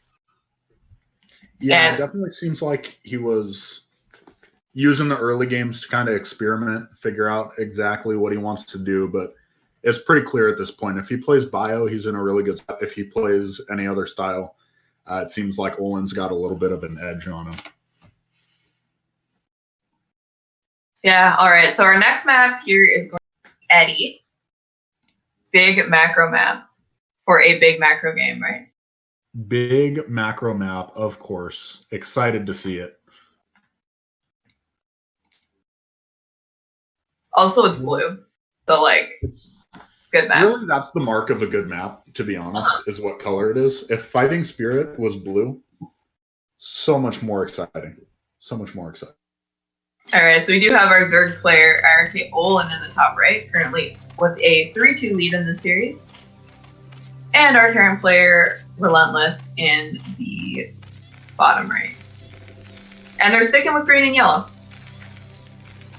Color strategy not on point. Everyone knows. Everyone knows. You got to switch colors after you lose a game. Ollin in the lead. I guess he's like, I'll take a chance with my color choice.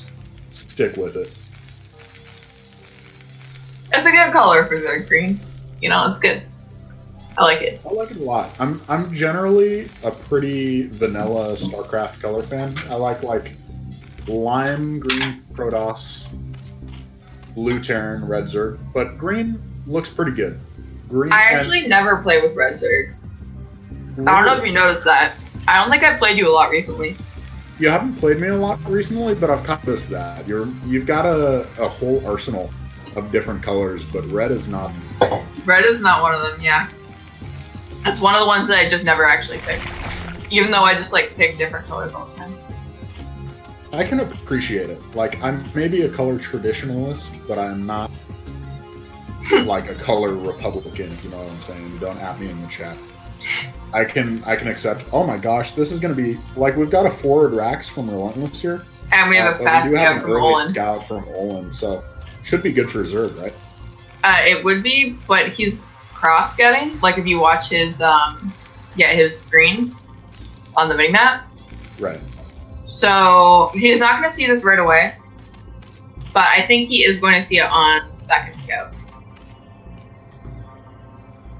and he is going hatch first. So I guess we're going to see how Ollin does against 8-Rax. It will really depend on the drone versus marine kind of micro here. He does have that Overlord out in the front, so there is a possibility that he could lose it. But it does look like he's sending it. I don't know. We'll see. Yeah, it looks like he's sending it to a safe location. Just how brutal is it? Like, is it pretty much an auto loss if you lose this first Overlord, or is it more like it's inconvenient, but I can make it through if I micro well? I mean, it depends. It's definitely highly inconvenient. Definitely, yeah, I don't know. It's pretty bad if you lose that Overlord. Right. Does scout the 8-Rax and is going to pull some drones. So kind of the way that this works is that Zerg needs to keep the Marines from getting in the bunker. Oh, loses one drone immediately. So the idea is to keep the drones in between. I don't think he pulled quite enough drones, actually. He only pulled 7. I think normally you want to pull like 8, maybe 9. Right. Okay, it does lose one more drone. So that's 2 drones so far. Does manage to kill the rest of them. 3 drones. Right, and he hasn't pulled any more. Oh, he's gonna lose that other drone. 4 drones. Man, this is starting to get really rough for her. He does get lings out, which is good. Yeah.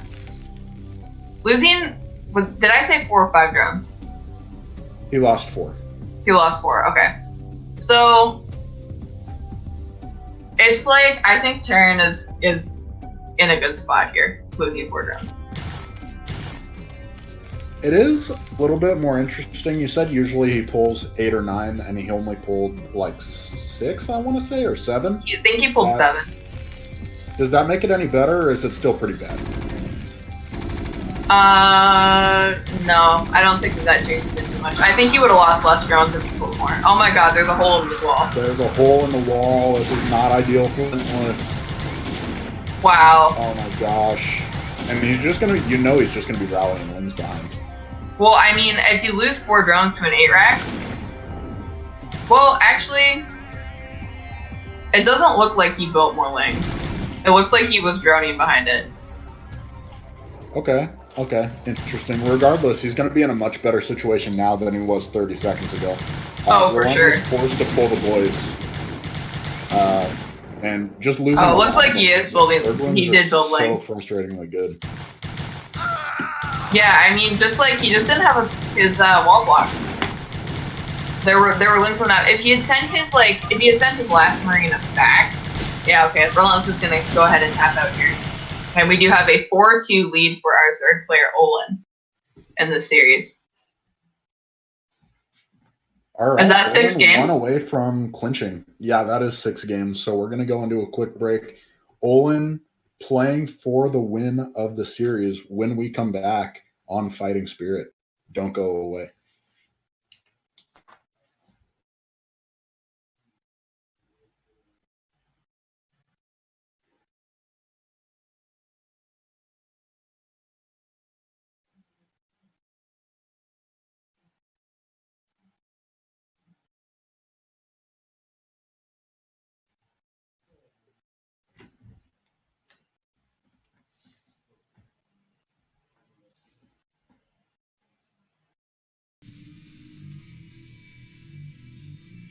All right, so Zerg is droning behind this. Kind of a weird little attack after the cannon rush on the third base. Looks like Zerg's probably going to just build up some Mutalisks and kind of keep a little bit of a loose contain. All right, we do see Zerg is kind of oversaturated than natural, Tim's pointing out, and undersaturated in the main. I think he only had like 6 or 8 drones in the main. 8 drones in the main. So he's missing 1 drone in the main.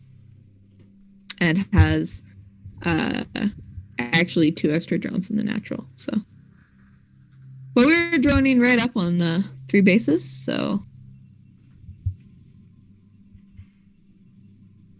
there are cannons in the main. Yeah, there's a cannon in the main as well. Alright, so we have another weird game here for you guys. This time, Protoss instigated the weirdness. Yeah, that is a little unexpected. It's usually been Yenta starting things off with the weird, but Dragoon's going straight for the cannon rush into getting Ling-All-Ins into not. It's not really an all-in because dying. Zerg is still in the game. Like he's down 30 supply, so that's really rough. Yeah. On the bright side, yeah, he is down 30 supply. Hear me out. That one that one sunken from the beginning of the game, coming in handy right about now. As soon as these zealots push out, just throwing it out there. True. He does also have, I think, 4 or 5 mutas and a set of Scourge. So, and I think it's only the 2 Corsairs. Looks like he built up to about 4. Alright. Scourge can still hit that, though. Oh, yeah. As long as it's you get like 2 or 3 of those Corsairs, and you can just fight that with mutas. Looks like Dragoon, aware of this, going to build some Archons. He seems to like his Archon push. His Archon DT push. We've seen him do that a couple times. Yeah, kind of funny. I've never seen anyone at this level use Archons quite as much as Dragoon does. Usually it's just kind of a last-ditch effort versus Mutalisks, but he preemptively made them in the game, was it the 9-pool speed game? Where he wasn't quite sure, and then he made them just against a few. No, he didn't make them the 9-pool speed game. The 9-pool speed game, he got really, really behind with the links. Oh, he didn't right, really make anything. Right. Yeah, he pretty much. Looks like he did just lose a Corsair to some Scourge. Looks like Dragoon going to throw down some more gateways. It's floating a little bit of money here. I'm just kind of worried that Zerg is not going to get a 4th base, though. It's kind of where I'm at with this right now. Does get another Corsair, so moves the count back down to 3. I think we're kind of starting to be in the range where we could see a Muta switch again from Yenta. And then kind of like not necessarily to fight the army, but to... Yeah, right. Okay, 2 Corsairs now. But to counterattack, yeah. Alright, just gonna kind of send the existing mutas over. Oof, gonna take a couple hits from the Archons, though. Does slow down that push a little bit. And it looks like Yenta's going to use the mobility granted by the mutas to go check for a third base from Protoss. Which is really important because if Protoss has a third base up, you feel really bad about not having a fourth. Man, is he going to check this? If he checked that other location, he could have killed it. But he's just a little bit slow checking it, and the cannons are going to check it, man. Oh, the cannons finish. Okay, so he gets Scourge hits. He gets Scourge hits on both the remaining Corsairs. I'm starting to like more and more the idea of muta switching again, especially with this third base. Like, there's so many cannons at the front, but there's no cannons really protecting the mineral line there. So that could be something to irritate the Protoss. Can he just kill it? Yeah, you can just fight these straight up. Yeah, they both had already taken damage from Scourge as well on their actual health.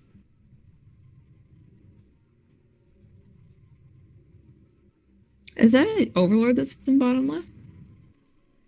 Just as Holding. I thought it might be a drone. I thought he was going to hide another. I thought he was going to hide another base. Seemed like something that would happen. Yeah, with the way this series is going, I definitely would expect it as well. That'd be... Alright. This push looking pretty scary, though. Not very many Dragoons from Dragoon, but not very many Lurkers from Yenta. So... From Lurker? Should we just call him Lurker now? Is it just Lurker versus Dragoon? Is that what the series has come to? But then it implies that we think Yenta's going to get beaten like Dragoons beat Lurkers. So I don't know about that one. But do Dragoons really beat Lurkers? That is the question. Tim. So it's two against one in this all right, we're calling Yenta Lurker. This production team. Lurker. See, that's my thing, though. I just rename whoever we're casting. Yeah, that's it's like your whole Crowy. That's your whole... Yeah. Crowy and Roach. Good times. Yeah, Roach. Oh my gosh, are these mutas... I think all these mutas die to a single... Yeah, I think they're about to. Yep, yeah. Goodbye. GG. Not he saves one of them. Rip to those mutas. Alright, Protoss is taking a third base, and Zerg doesn't seem very close to having the potential to take a third base of his own. That's so many cannons. So many cannons. I really like that from Dragoon, because I feel like one of the things that Yenta could do to get back in these games is to take the third base out. And he's really not ever under defending it. You know? Yeah, totally. Oh, he's just going to try and bust the main. Alright, cool. Or fight the army. Maybe both. And we're back, folks. Appreciate your patience yet again. We've got a great series today. Rlentless and Ollin. Rlentless currently down 2-4 against the powerhouse Ollin from iRk clan. But really showing good games when he's able to survive past like the 5-minute mark. Just a lot of quick victories for Ollin. Yeah, and we're gonna go our 7th map here is Fighting Spirit, and we do have Rlentless in the upper left and Ollin in the bottom right. And yeah, like you were saying, like the 2 macro games we've had where Rlentless has just gone to Rex Academy have looked really good for Rlentless.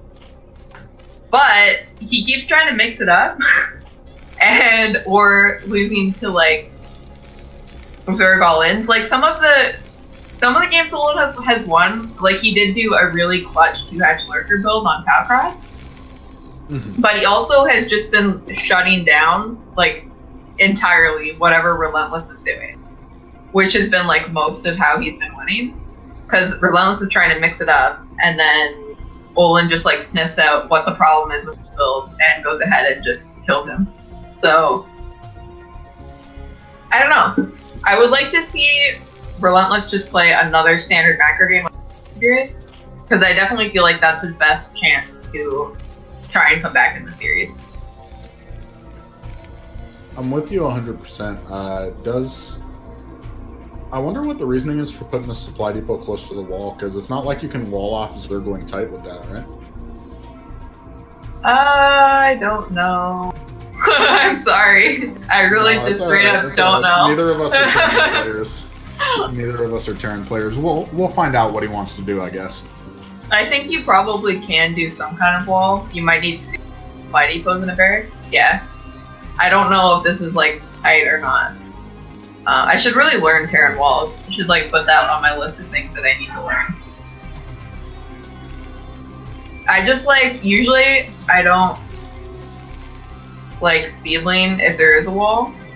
So I generally just test by like trying to get a lane. If it doesn't go through, then it's tight. Like yeah, I'm definitely not an expert on walls. No, I'm totally with you. He does look like he's going for mech. So hopefully we get a longer match and see what Rlentless's mech prowess really is. It does look like Ollin. Oh, never mind. Yeah. The gas hasn't gone down yet. Complete, no bullshit. Swell patch. Yeah, he 8-racks me. I don't care. 12 patch. I like it. That's right. So this is the wall. Guys in the best of 9. I guess it's just so the wings can't get as much surface, which is always helpful. It's not completely tight. Well, I don't think the drone... Could the drone get through? He was maybe, I'm not sure. With SCV anyway, so it doesn't... Right. Yeah, so I mean, when you see a wall like this is there, you definitely suspect that they've taken the gas. Ollin probably, or hopefully at some point, going to try and get an bridge in Terran's Natural. But for now, we're just going to see 3 hatchery play out of him. Probably 3 hatch Muta. Or I guess we could, because he suspects his mech, we might see him try and Hydro Bus. I guess. But I feel like 3 hatch Muta is really strong against mech, to be honest. The only thing it's not really strong against is 1v1.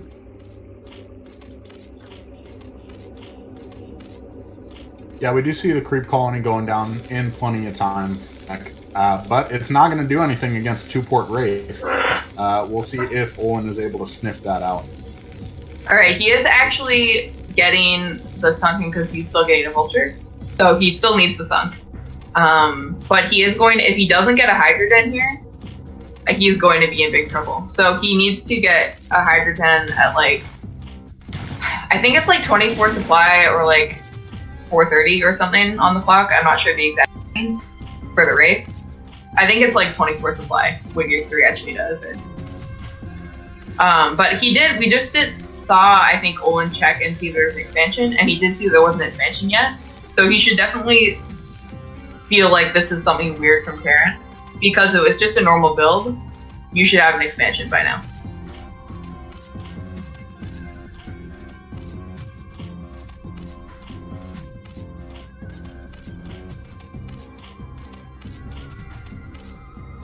Did we see? Right. Did we see? I wasn't looking. Did we see if he got a Hydroden on time? Oh man, no Hydroden so far. He's in trouble. Ollin is in trouble right now. Cause wait, I think that he's building one right now, but there's already 2 Wraiths out. Like this isn't. It's just gonna take. He's gonna get supply blocks. Yeah. I mean, Hydrodens build pretty quickly, and so do Hydras, but if he gets supply block, like...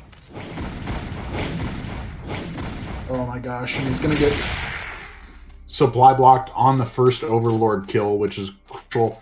I mean, obviously, that's kind of the way you want it for efficiency purposes, but when they go 2-port Wraith, and you're just perma supply block, that's gonna be brutal. Yeah, it looks like, I think that what this means is he's going to go ahead and throw down a Spore. Oh, just Aspire. Oh, he did get Burrow. Now all these Ovies are just, I think that there's 2 Hydras in those eggs. But like, if you micro the race well, you can just still kill all the Ovies. Because the Hydras don't have speed and there's not very many of them. Right. Yeah, this is everything going wrong for Ollin. He just, like, if he didn't have that Hydra down on time and he wasn't prepared for a Wraith follow-up. Okay, it does manage to take one of the Wraiths down. But I hope he's getting Overlord speed too, because as soon as the, yeah, Warp is just pointing out that he hasn't unburrowed his drones at his natural, even though he does have Hydras there. Lost mining time. So yeah, a ton of lost mining.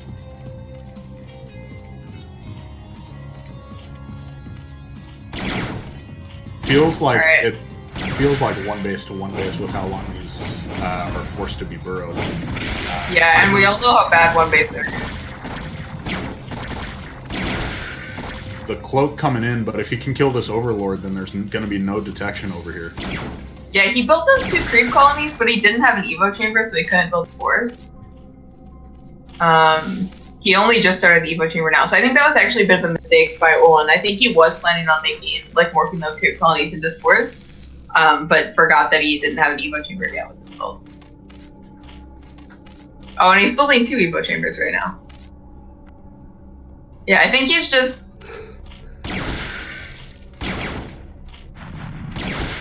everything kind of going wrong for Ollin right now. I like the burrow play a lot, but he just has no drones. And I'm not sure what Rlentless's follow-up to this will be, but I feel like whatever he does, it should be good. Looks like he's going to go for a bio follow-up.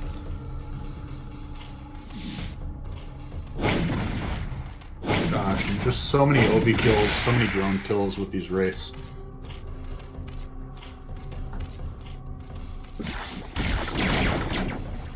Yeah, alright, we do see a spore going down in the main end of the nap.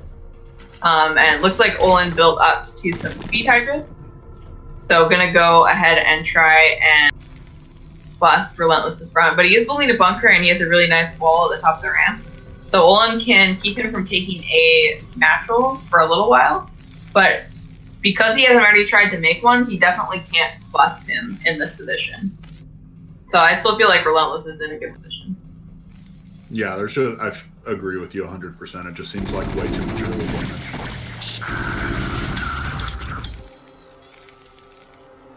Yeah, I definitely agree with you there. Like, losing that many Overlords hurts a lot. He just never managed to make his moves at all.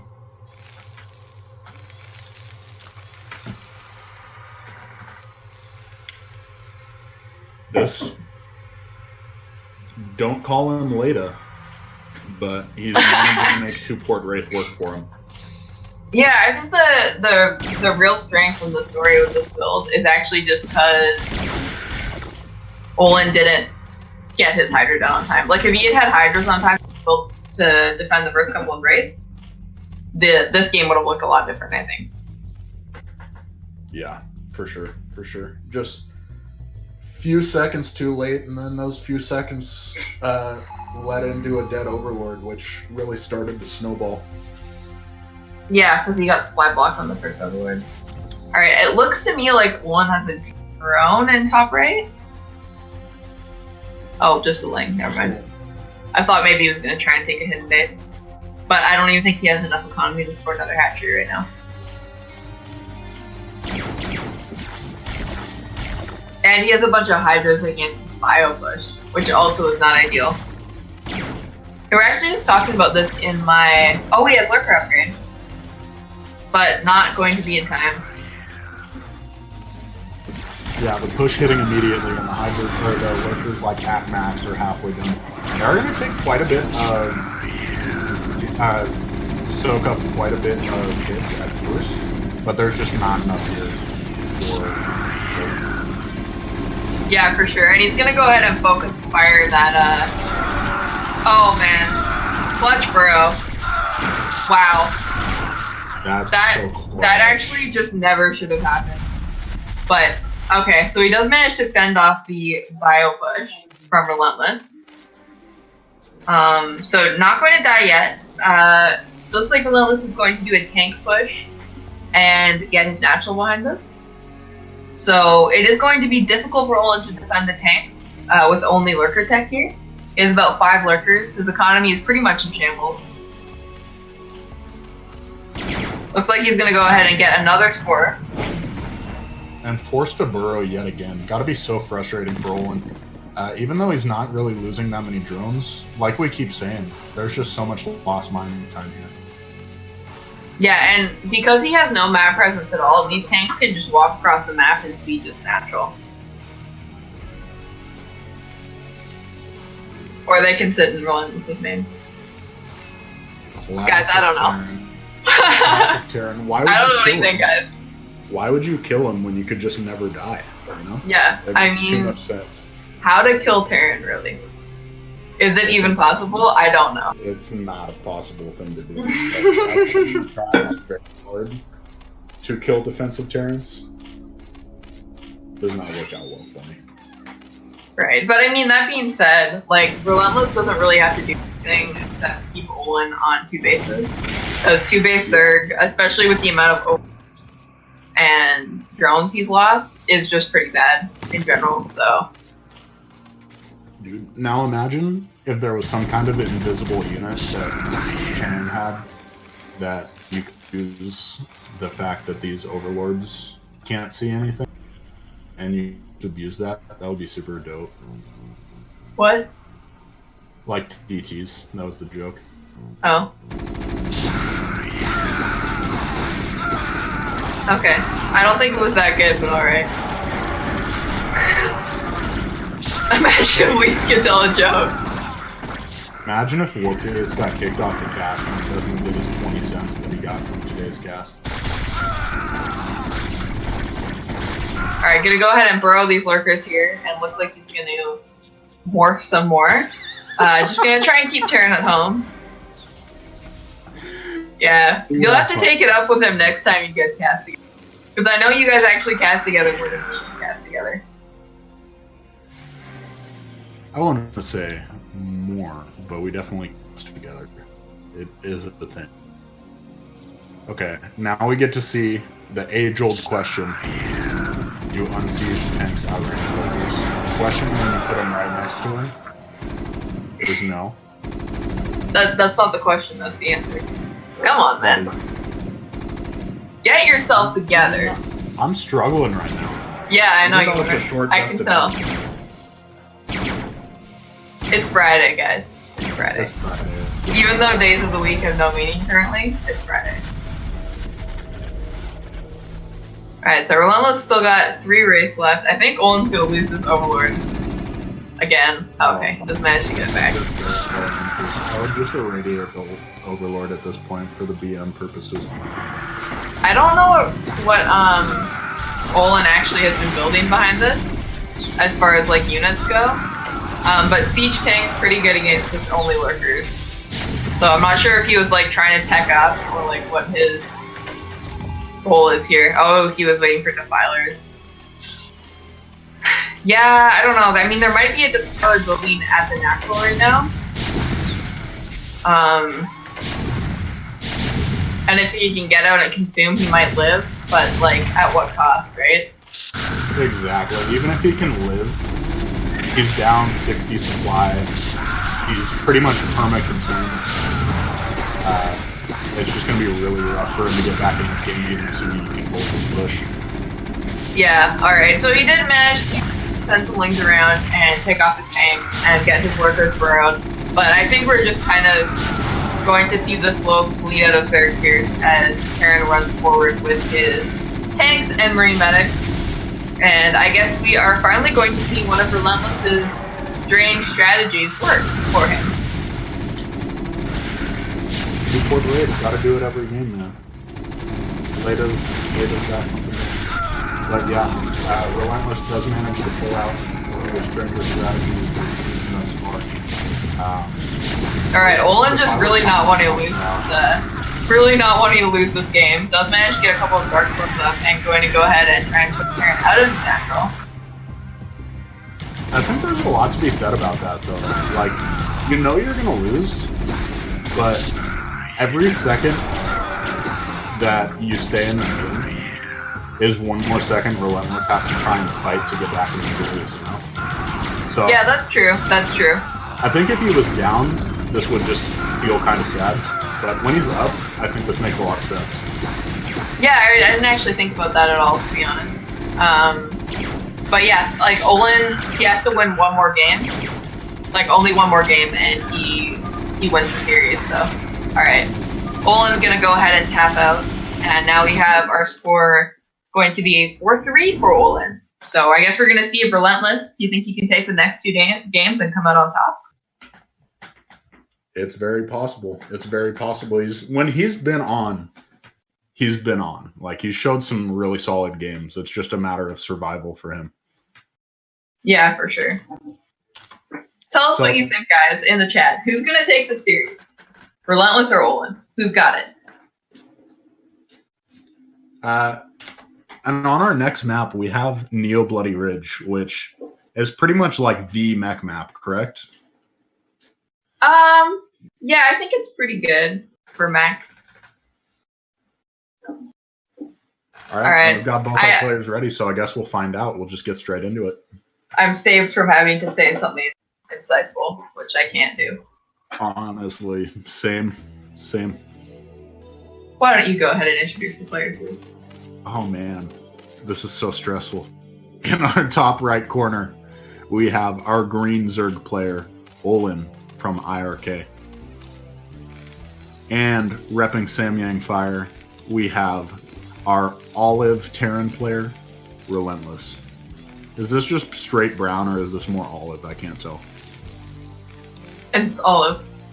It's olive? Alright, sick. You can always just look at the names on the top. Yeah. I just didn't, like, legitimately... He didn't change color, though. Ollin hasn't changed. See, with the smart color strat, changing colors for the final strat. Actually, I don't know if WarpKit can give us like red versus blue on this map because these colors are actually pretty similar. Oh, maybe you can't do that. That is unfortunate. Luckily, they play two different races, so we should be okay. But apologize for that one, chat. Alright, we'll have to be clear to them after this game to choose opposing colors.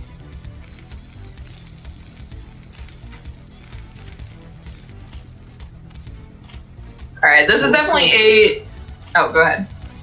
Oh, I was just going to say, yet again, despite everything weird going on, Ollin going for another no BS hatch first play, just going to play his game and kind of react to what Rlentless is doing. Yeah, I mean, when Rlentless went 8 racks, Ollin won, so he probably feels pretty confident in his 12 hatch right now. And if you pulled a couple more drones, I don't even think he lost more drones.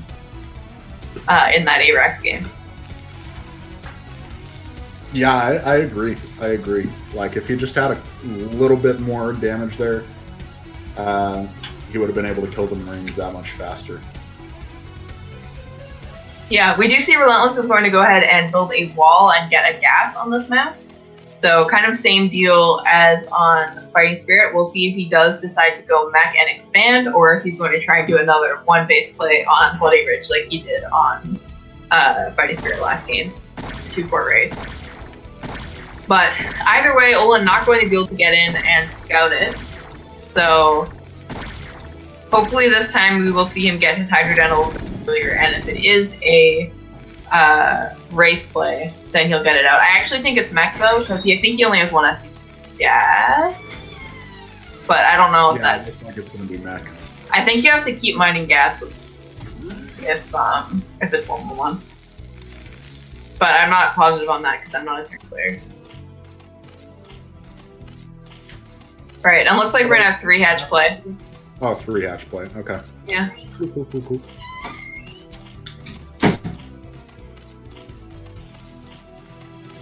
Alright, I like this map too, actually.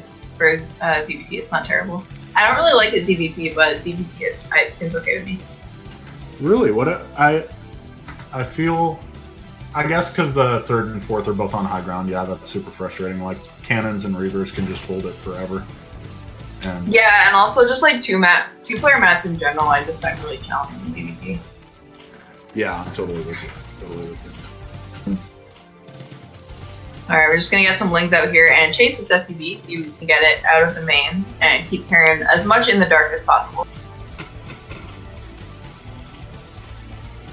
And And it looks like Terran is actually going to go ahead and expand behind this. Ollin does get the SCV.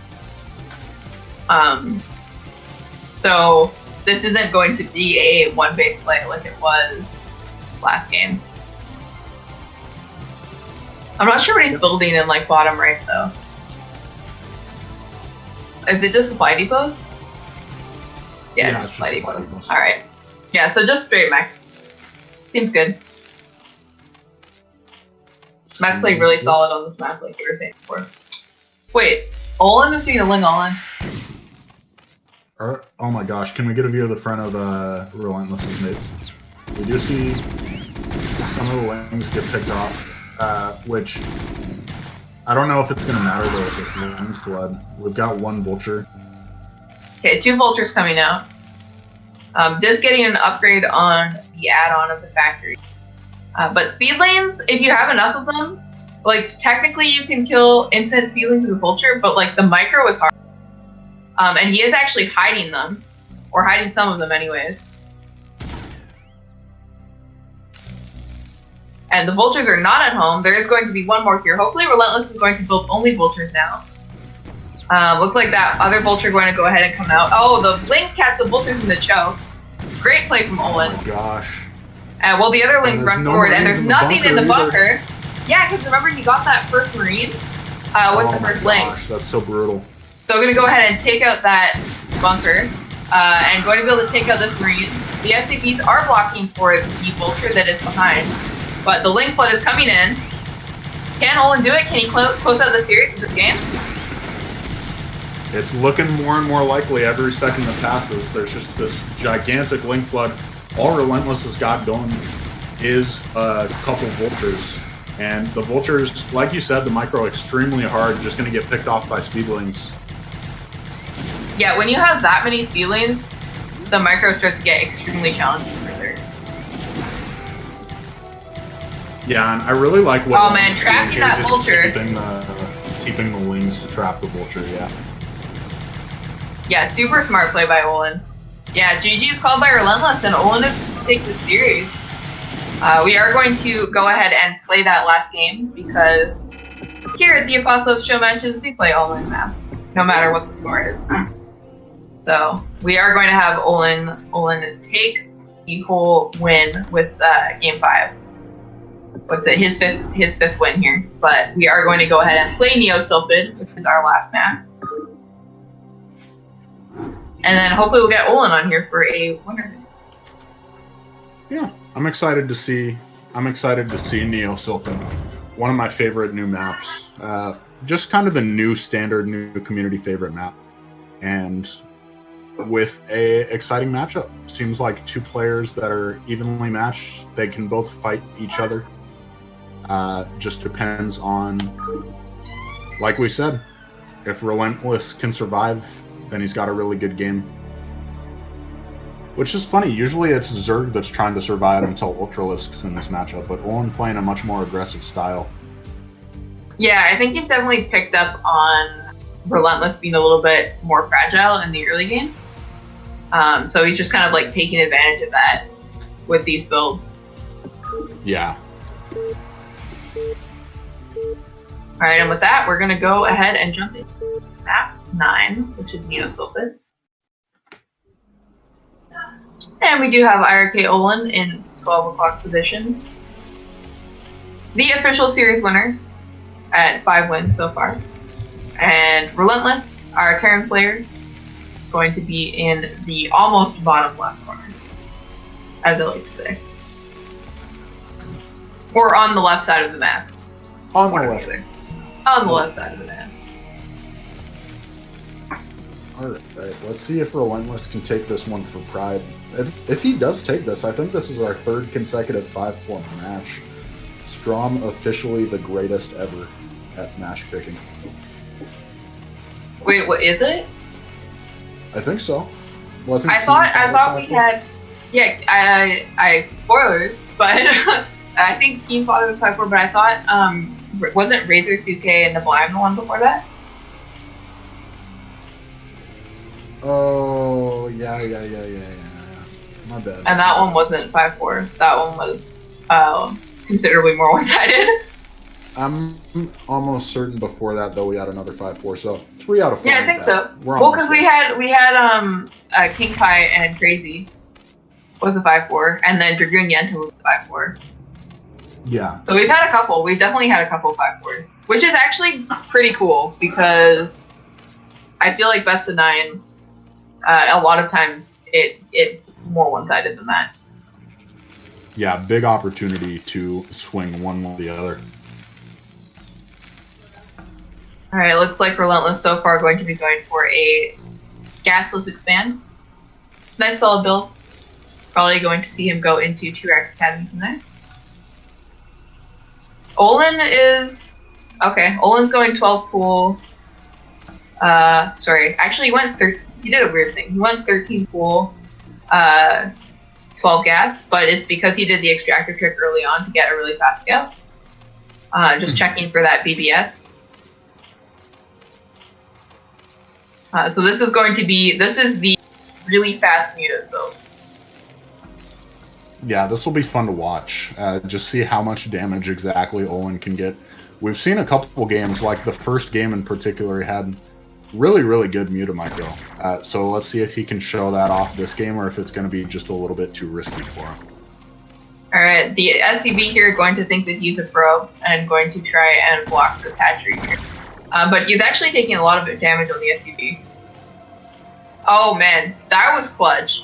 That hatch. Super clutch. Yeah, I can't believe that went down. Alright, looks like Rlentless gonna build bunker. Yeah. Immediately, yeah. And Ollin gonna go ahead and start his lair. So the thing with this build is that it's really fragile. So you get really fast mutas, but if you have to build too many lings or if you have to sunk, it can't really handle that as well as 12 patch 2x mutas. So it's kind of like the more pressure you put on this build and the more Zerg has to defend, the worse it is. Because the economy just is a lot tighter. But I feel like part of the reason he might have chosen it is because Bubble Clock position on Sylphid has really good mineral boosting.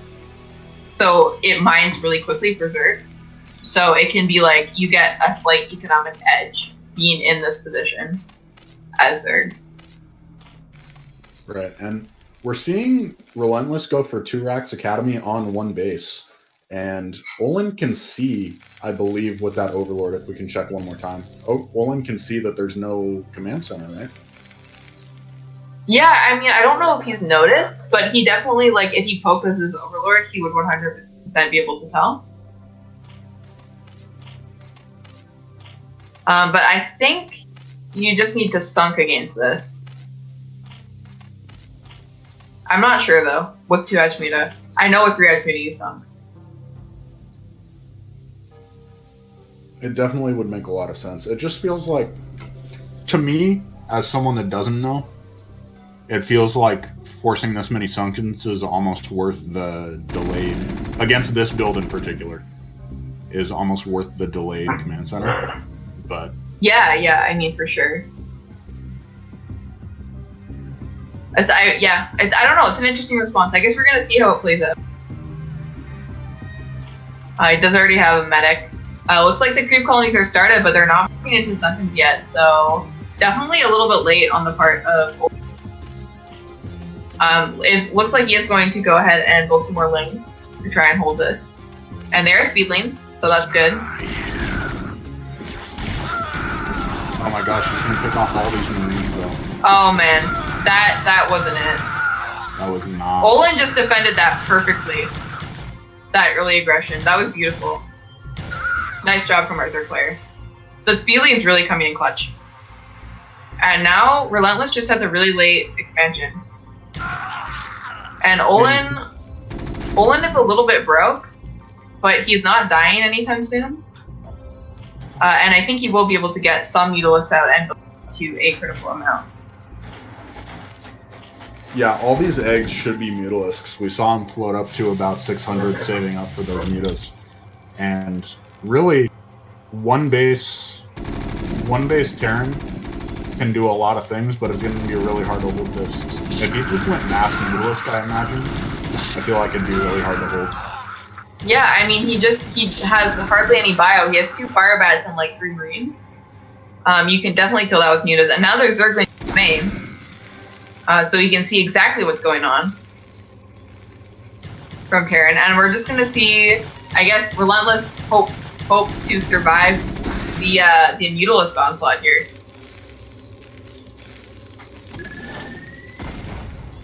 There, of course, the timing is delayed because he did have to get those 2 sunks and those speed leads. So he's actually quite low on drones right now. But Rlentless, still no extension. Yeah, Ollin ahead on supply is building some more mutas. We've got the money for it. And it's just going to be extremely hard for Rlentless to secure this expansion now. With as little bio as he said, with as little bio as he has, it's just going to be really difficult. Yeah, and now we're building up to that like critical amount of Mutalisk where he can just like fight turrets and take them out. And Rlentless just has no spare cash right now. A little bit of missed micro from the mutas, but gonna go ahead and take out one of these turrets with natural, or not. It'll burn down. Yeah, it will burn down eventually. All right, and he did actually manage to not lose a single Mutalisk. Oh, during that fight, but only 10 seconds later. Alright, some nice Mutalisk micro coming in here. Going to go ahead and clean up that bio. And I think that pretty much no matter what Ollin decides to do with follow-up here, he'll be in a pretty good spot. Yeah, I'd like to see, personally, I think it'd be fun to just go mass Mutalisk and try and kill him. But definitely... He doesn't really have the economy for that. Oh, yeah. Because he doesn't have a third base. Man, clutch fire bats in the bunker. But I think that Rlentless just kind of limping through the end of this game. I guess looks like he's going to start a command center there. But there's no medics with this Marine Force, and in that case, the mutas can just fight them directly. Rlentless going to go ahead and retreat to his main base. With the mutas completely taking out the natural. And Ollin now going to build up to quite a few Mutalisks and probably going to just fight this. Oh, going straight into Hive. I feel like he's going to go Guardian. But I guess we'll see. He might just also go Pupil Compiler. But I feel like Guardians is really strong with this many. Yeah, Guardians is a spicy choice, but I think it makes a lot of sense. Like you're saying, you've got a bunch of Mutalisks here. If he doesn't just die before that. Have that much eco, it looks like you're saving up for something. If you want to do it, just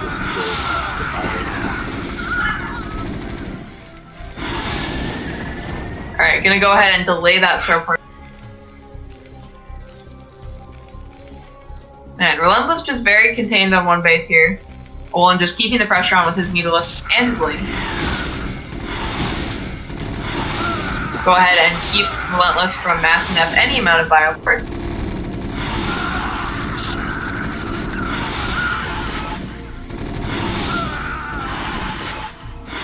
Alright. Yeah, pretty good macro. Yeah. Alright, it is going to be a Defiler choice from Ollin here. Not the greatest fire like I had first suggested. Unfortunately, I do love Guardians.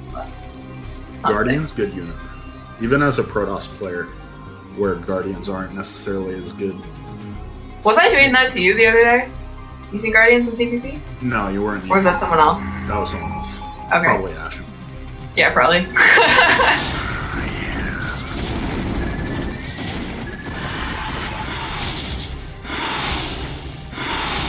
Alright, looks like Ollin can just attack these barracks now that he has taken out the turrets. Yeah, I don't know about this GG timing. This is a little bit fantasy GG timing, I won't lie. But this, Ollin had a little bit, Rlentless can have a little bit. It all works out in the end. Yeah, seems good. Alright, for those of you guys who maybe this is your first show match that you've watched. This is a series that we run through CPL, so it's a show match series inspired by the End of the World Korean series in honor of the Apocalypse. So we do these like a couple times a week, basically, because we live cast them and observe them. It's kind of based on the availability of the players. But be sure to tune in next week on Wednesday at 7 p.m. EDT, because our next match is going to be a PvZ, which means that both me and Leaf will have things to say between iRk, Ashen, and Bojack. So it's kind of like a special edition tier 2 player match for some players that have shown a lot of promise in the last couple of seasons. So very excited for that match. Definitely tune in to show your support for those two players. Yeah, and just the link flood now going to be enough to finish Terran off, likely. Rlentless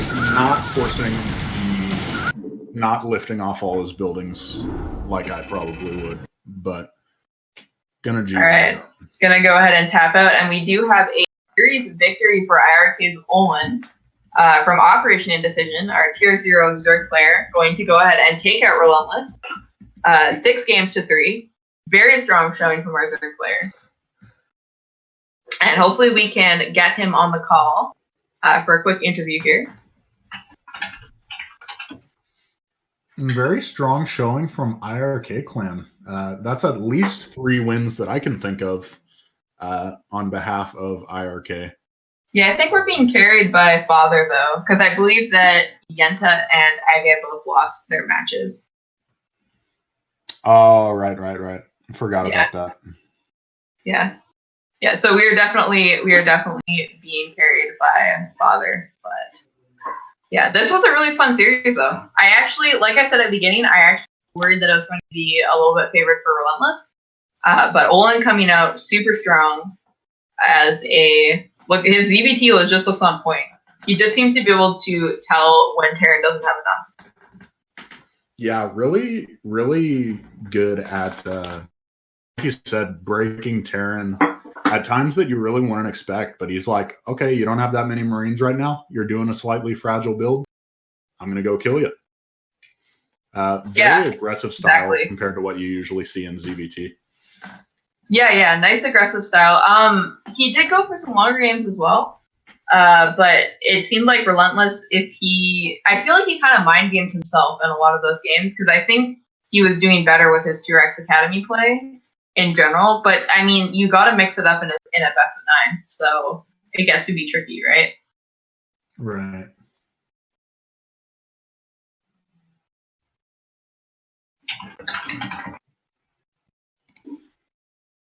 We'll see if we can get Ollin on here for an interview. I don't know if he's still on BattleNet. Maybe Wargates can find him for us. But yeah, thank you guys for watching. Like I said, make sure to tune in on Wednesday, and also on Monday we have a masterclass by Master Ray. So if you're up for learning some Protoss, definitely tune into that. We'll be updating it on the calendar probably later today. And that I know that most people don't seem to understand what I mean by a masterclass, but I have talked to him about it, and I think we've got it figured out. So it should be a good time, and definitely a good place to come to learn some Protoss. And if you guys aren't involved with CPL at all, definitely, I think Lise just put the link to our Discord in the chat. So definitely come and join that if you aren't there already. It is a great community. If you want to participate and you are already signed up as a coach or a student, you can go ahead and message Queen on Discord, because she's handling all of our waitlist signups right now. And I mean, if you don't want to participate, you should still get on the Discord, because we will let you know with an ad here when we are going live with any CPL related cast. And it's just a great place to get to know some members of the community. And while the CPL season is going on, it's a great place to find games, because people are really active playing. So, oh yeah, and also we're talking about matchups. If any of you guys have people that you would like to see on this cast playing, please let me know. Or if you want to play a best of 9, let me know. Just message me on Discord. I'm just Stromkarlen on Discord. I'm in the CPL Discord. I'm in the L Master Discord. And I'm in the BSL Discord. So you should be able to track me down. And then just let me know if you want to play or if you have somebody that you want to see play on these casts. And I will try my very best to make it happen. And also any feedback is appreciated. Are you going to go ahead and give the mic update? The feedback, if the feedback is about Strom having a trash mic, we do understand that. I ordered her a mic off reverb.com, and the dude apparently picked the $1 international shipping option where it takes 2 weeks to make it into Canada. But it is in Strom's country of origin. So hopefully we can... Hopefully I'll have it by Wednesday. Hopefully we can get it soon. Yeah. Because that's like 3 shipping days plus Wednesday morning. So hopefully we will be able to have that for you guys for the next cast. Sorry it took so long. We really appreciate the chat stepping in to get that for us. I don't see Ollin anywhere, so I feel like he might have just dipped offline. Yep, that's fine. We will not have a winner. He's coming. Cool. Yes. Hello? Yo. Do you have Ollin? I don't know if... yeah, we can hear you. I cannot hear you, actually. Wait. Okay. We'll see if we can get this up and running. We can hear you. Fingers crossed. I don't know. I mean, you can hear you. You can hear me, but, well, yeah, I cannot hear you. No. Man, I had this problem with my Discord, remember? Yeah, Jesus, I felt like there's one more game to play. Sorry, I'm looking for the solution to, because I really cannot hear you. Sorry. Why? All right, we'll see if we can get this sorted out, guys, and we'll have a interview with our winner here.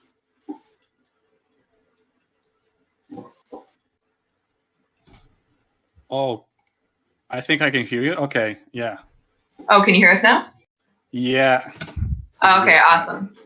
All right.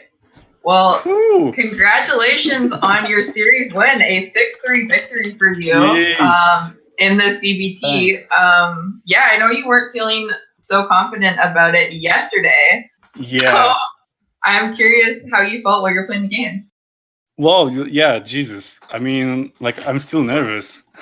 I mean, like, for a few days right now, I was just losing versus Terrans, and yeah, I was really scared.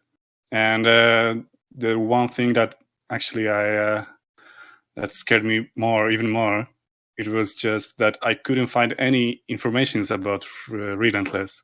So, like, Jesus, how does he play? And yeah. I remember you asking in iRk Discord if anyone knew anything about Rlentless, and we were kind of like, we think he's a bio player for the most part, but he maybe is kind of inactive in between CPL seasons. Yeah. So I do know you were practicing. Were you practicing specifically against bio just based off of that? No, I was actually just playing versus Mac. Only versus Mac, actually. Yeah, like, oh, really? Today I was playing with Father today versus Bio, and it was like tier turn rate 16, high latency, and I couldn't even meet a micro. And after that game, I just got info that he's really bio. I'm sorry. That's Rlentless. He's actually a really bio player. So I was like, really, Jesus, yeah. Do you feel more confident against bio or against Mac? I don't feel confident at all against anything. Yeah, well, I mean, it's very tricky. Yeah. Yeah.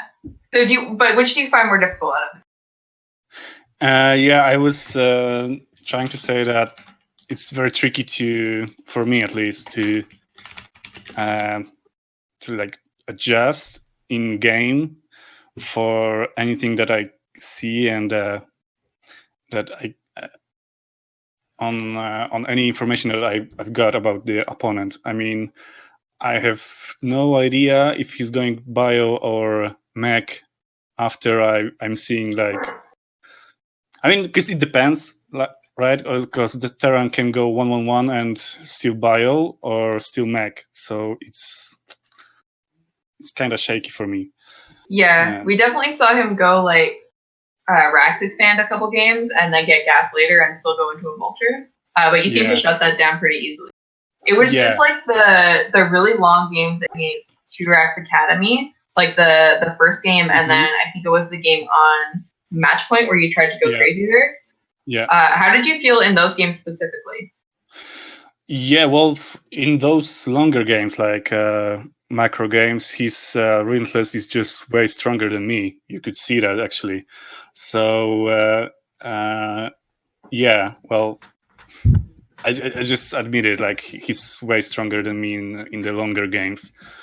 But, yeah, well, the lag didn't help too much. I mean, it was really hard for me to pull off the 2-hatch and do muta micro correctly. It was really, really hard to do it. And it looks good though. Your muta micro looks in a lot of places. Yeah, I mean, I think I've got decent muta micro, but still it was just useless on tier turn rate 14. So yeah. So so if when I saw just that he's way stronger than me on longer plays, on longer games, and lag is not helping me, then I just thought, like, I have to go aggressive, and I was trying my best actually to kill him in early game, because I saw he's a bit shaky in early game. So yeah. Yeah, he definitely seemed to try some different strategies, but you were able to shut them down pretty easily in a lot of cases. It was a lot of mind game actually going on. Like, I mean, yeah, actually, at least for me, I was just non-stop thinking what he's gonna do. Like, if I just won 2 games in a row, I felt like he's definitely going for proxy or Atrax or anything like that. It was on Eddie actually when I thought. Yeah, you cross-scouted for DBAs. Yeah. Yeah. And so I was just trying to think what he's gonna do, and like, yeah. All right. Well, we were definitely very happy to have you today. I think that you're actually a fairly new name for a lot of people in CPL, because I think you participated in like CPL 2, right? Yeah, I had a different nickname as well back then. And I was actually like only for last 2 weeks or so of the season. So yeah, I wasn't there quite known. I mean, I'm still not really known. So yeah, but we've had you on iRk for I think like 10 months now, and you were inactive for a little bit in the fall, but you're definitely back now, and I know you've been practicing a lot. So yeah, I'm trying I'm trying my best. I mean, right now I'm just practicing for Trouble League. Right. And yeah, so. How's your Trouble League group? Do you think you can get up? Yeah, it's gonna be hard because I mean, there is that one in Chile, Zerg, like 1900 MMR. Okay. So it's gonna be hard to play on tier 8 extra high, right?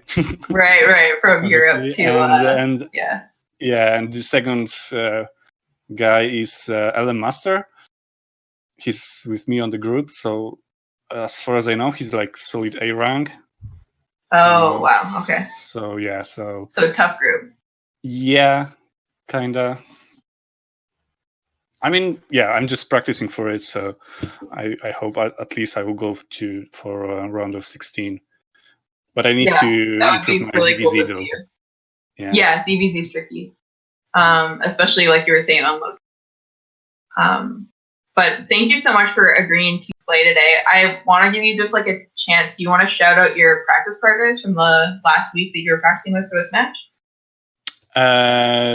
Did I practice what? Who were you practicing with to prepare for this match? For this match, I was practicing with my friend Positive or Silesian right now actually. So big shout out to him and Father actually, and Yenta for giving me like 2 replays from last year of Rlentless. So like it wasn't really helpful, but still. And you actually for the brilliant build. Right, the Tower Cross build. I was excited when you pulled that. It wasn't perfect, but it looked pretty strong though. Yeah. All right. Well, thank you so much for playing, and congratulations on your game today. We look forward to seeing you around. Yeah, thank you. Thank you so much. Bye. Bye.